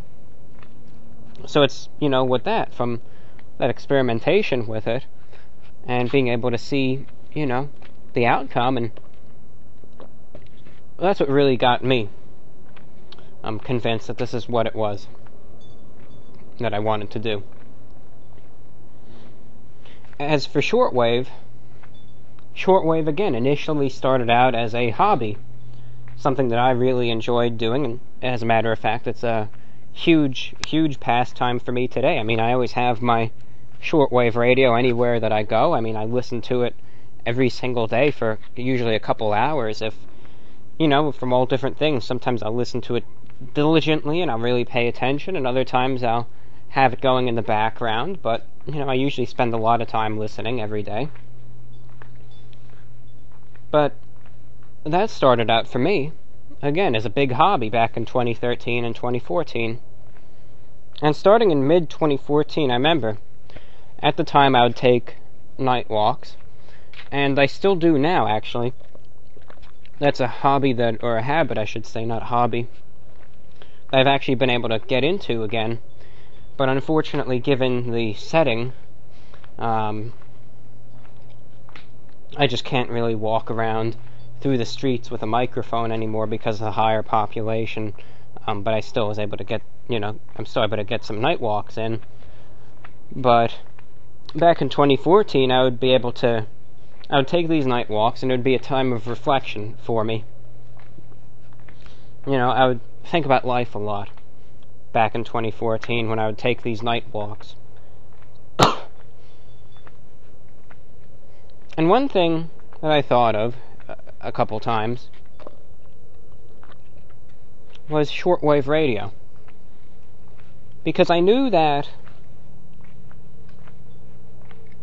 these shortwave stations in the US, a lot of them brokered their airtime. And at the time, I had no idea what it would cost, I was under the implication that they would lock you into a contract and you would have to pay thousands of dollars a month to broadcast on the air. And as a result, it made me kind of aspire one day. I was saying, I wish I would be able to broadcast my own show on shortwave one day, just to be able to utilize this favorite medium of communication of mine in order to hopefully one day reach any sort of audience out there and try and do a little service for the radio community. And that was all but a pipe dream for me at the time. Again, I was under the implication that it cost, it was a huge contract and cost almost tens of thousands of dollars to do per month. And I was thinking, maybe if I ever got a good job or something, I can put some of my paycheck towards that and maybe start that up finally.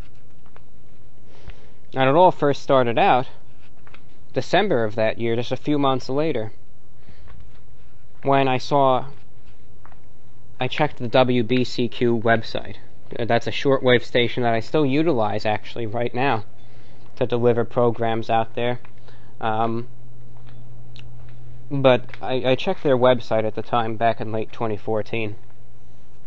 And to my absolute shock, they said, we have the free radio special for the month of December only,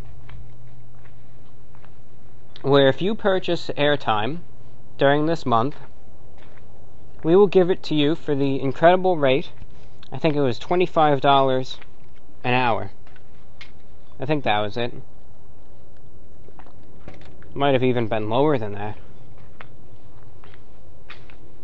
And, as I had gotten the impression previously that it would have cost thousands of dollars, I said to myself, I have to take this. I have to take this opportunity. So, I really stocked up on the airtime during that month initially, and I bought airtime on WBCQ for probably about 6 months worth. I didn't have much money, and I put a lot towards it.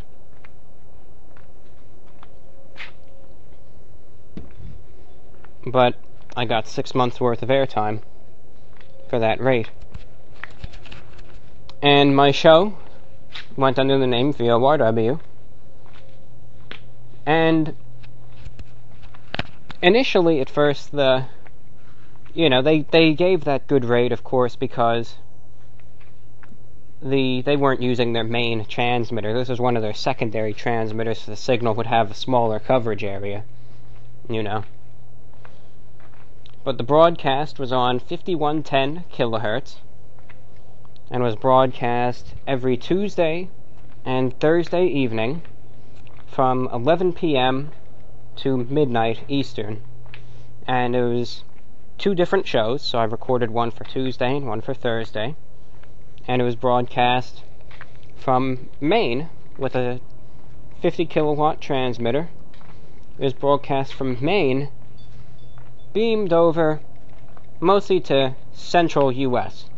It was mostly trying to target listeners from starting in New York, say, over west to Pennsylvania, then getting progressively stronger into Ohio, Indiana, Illinois, Iowa, Missouri, and then as you kept going west into Nebraska, it'd start getting weaker and weaker to Colorado, and then beyond that it would have faded out. So it's this little strip of land, you can say, a couple of the flyover states as described popularly, that this broadcast would come in best. And I started that out, and that's when I was convinced this is something I wanted to do also.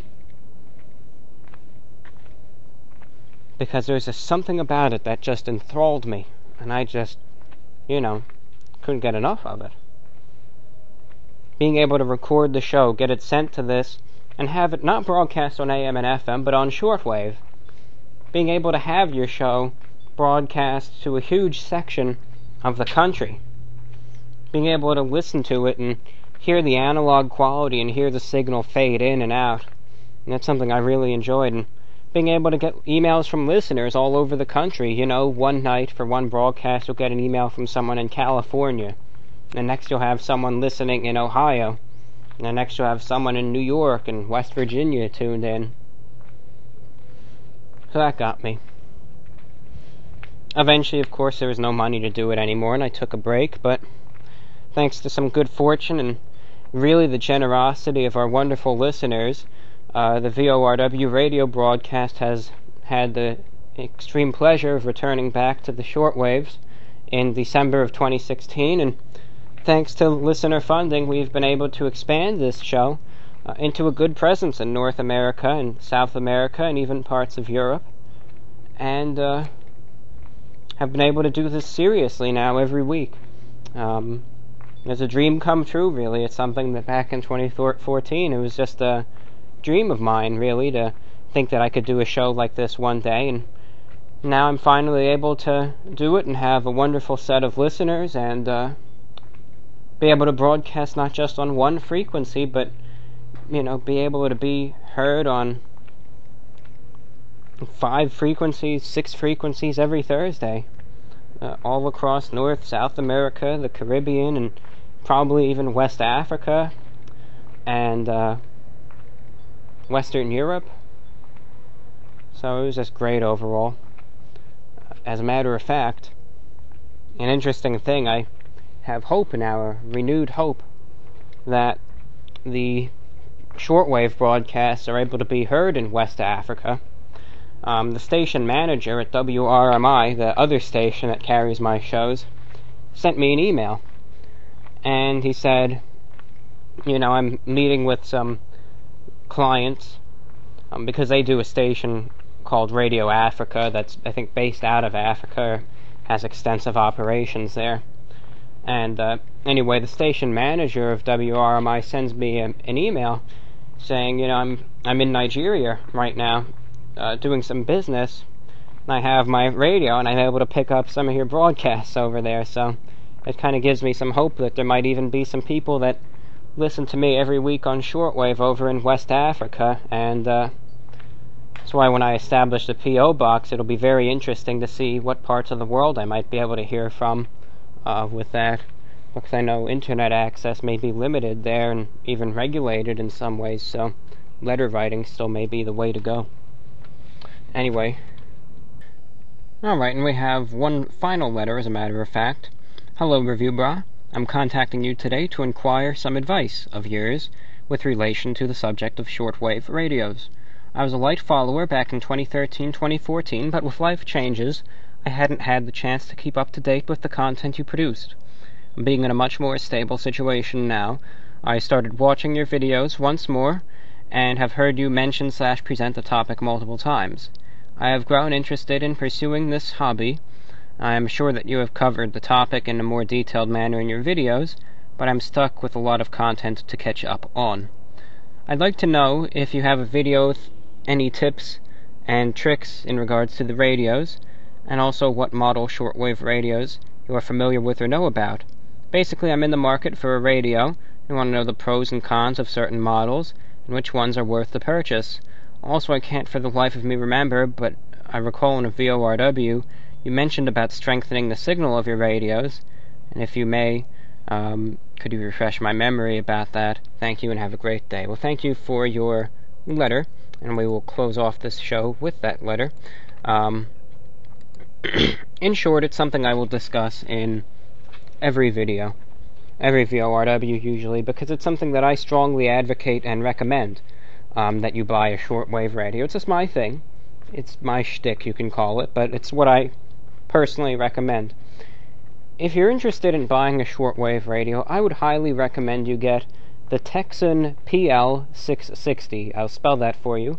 TECSUN space PL-660. Texan PL660 receiver. It's the one I have, and use daily.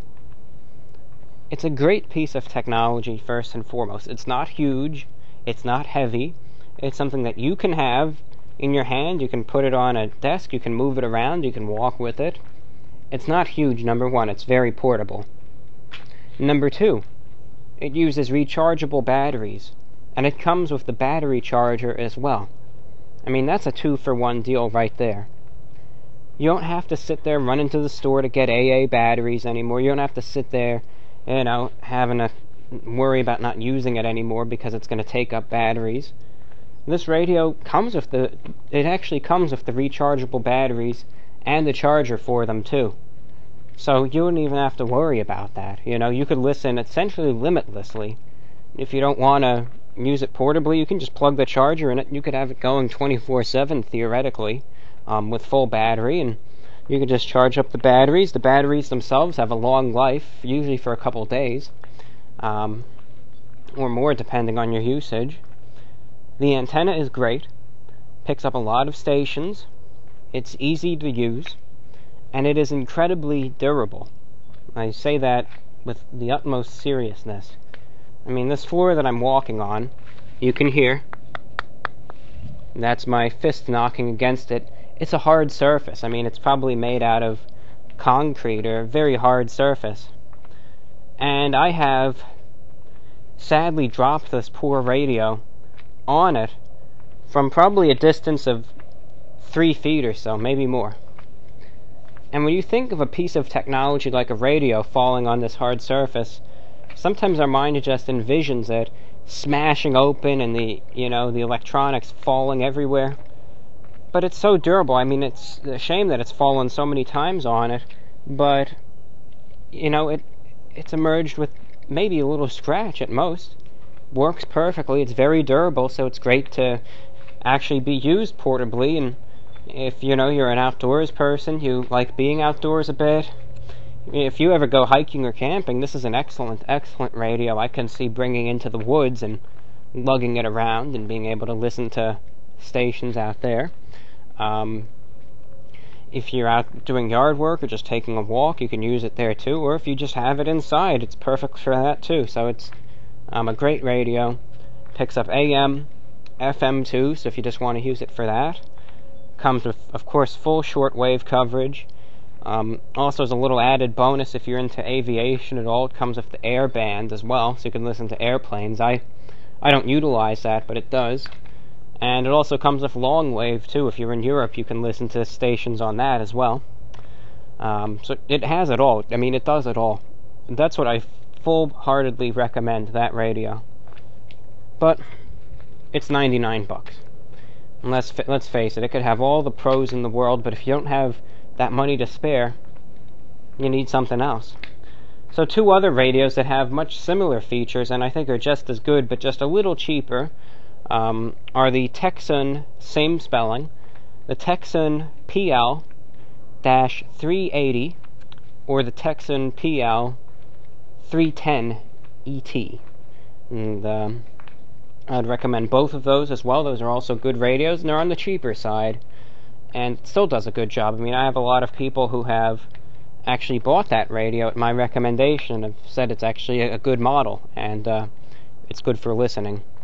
So that's my recommendation to you there. If you do work your way through videos, you can really find a lot of little bits and pieces about it, but also a way to improve reception on your radio is to, number one, make sure that if there's a little switch on the side of the radio that has different settings that says, like, let's say, local, normal, DX, or it says local, regular, high, or whatever, it has these settings for antenna gain.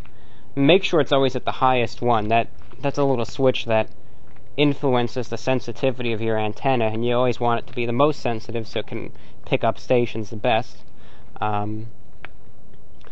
Also, another thing, make sure the antenna is fully extended. That makes a big difference when it comes to shortwave signals. It's best not to have the radio right next to your computer. Reception would be best likely near a window, and it will be absolutely best if you're outdoors, but near a window should also help a bit. And if you're really struggling to get better reception, this gets a little bit more technical, and I would recommend doing a little research on videos. But you can, if your radio doesn't come with one, you could also purchase a wire antenna. And it looks silly. It's just this long piece of black wire with a little jack at the end, like a headphone jack, it looks like. But you plug it into your radio, and you would string this piece of wire, preferably, say you have the radio by your window, right?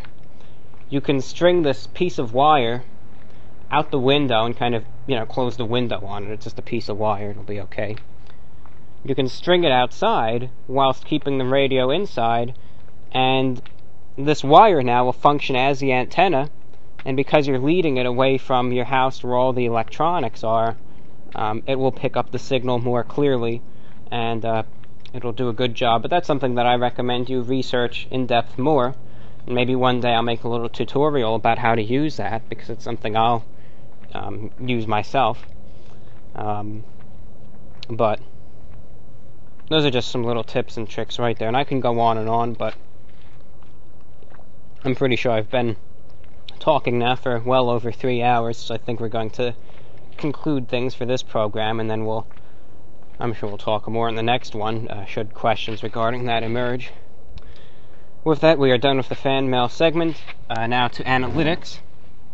Of course, with more people watching the show, or more people, I should say, not watching the show, but coming to the channel, there will be more people that click on the video and then leave.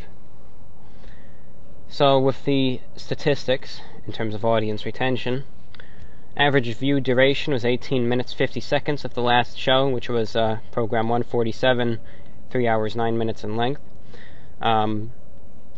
At 0 minutes, there was 100%. By 1 minute, there was 86% remaining. 1 minute and 54 seconds, 26% of listeners were remaining. By 22 minutes, 14% of listeners were engaged. By 43 minutes, 11% were engaged. Then all of a sudden, at 45 minutes, 33 seconds, it spiked up to 41%, and then a minute later, it went back down to 11%, so I think that was just a fluke. Going forward a bit to 1 hour 29 minutes, it went up to 15%. And by an hour and 44 minutes, it went down to 14%. So I guess it spiked up. Maybe someone linked a part to it or something, and it stayed that way. Or maybe these are the different segments, you can say, regarding that. And I linked in the description there. By 2 hours and 16 minutes, 9.6% were tuned in. 2 hours, 54 minutes, 7.2%. And closing off the show at 3 hours, 9 minutes and 47 or 45 seconds, 6.3% of people were tuned in. But still, when you factor in that 22,000 people clicked on the video, that's still a good, that's well over 1,000 people that made it all the way through, so that's still a good amount of people. Geographically speaking, those with the highest view duration, Turks and Caicos Islands, listened for the entire show, 3 hours, 9 minutes, 45 seconds. I wonder if that was an actual resident of the island, or if it was a tourist. But whoever it was, you made it. You survived in one piece. The second highest is Chile, 1 hour, 38 minutes, 48 seconds on average. Following that is the country of Georgia in, I believe, that's not the, oh gosh, the Caucasus, that's what it is. And after that is Jamaica, followed by Algeria, Thailand, and Colombia. The geographic areas with the lowest view duration: Iraq, with 0 minutes, 0 seconds. I guess someone again just quickly clicked and left. Cambodia, Tunisia, Isle of Man, and Moldova. So that's what we have there. Looking if there's any interesting countries that watch. I don't really have the time. One day we're going to see North Korea pop up on there, I tell you. No. Unknown region, that's probably just... What do they have to say about that? No information. Maybe I was maybe I was a space alien watching it. Who's to say? Alright, ladies and gentlemen, well, I'm going to wrap this up. I hope to get this to you all soon. And that's all that I have for you, ladies and gentlemen. Thank you for watching and listening to this show. Hope you can give the radio broadcast a listen to if you're interested. With that, I conclude this program. Have a great week. We will see you later, and enjoy your summer. VORW show number 148 concluded.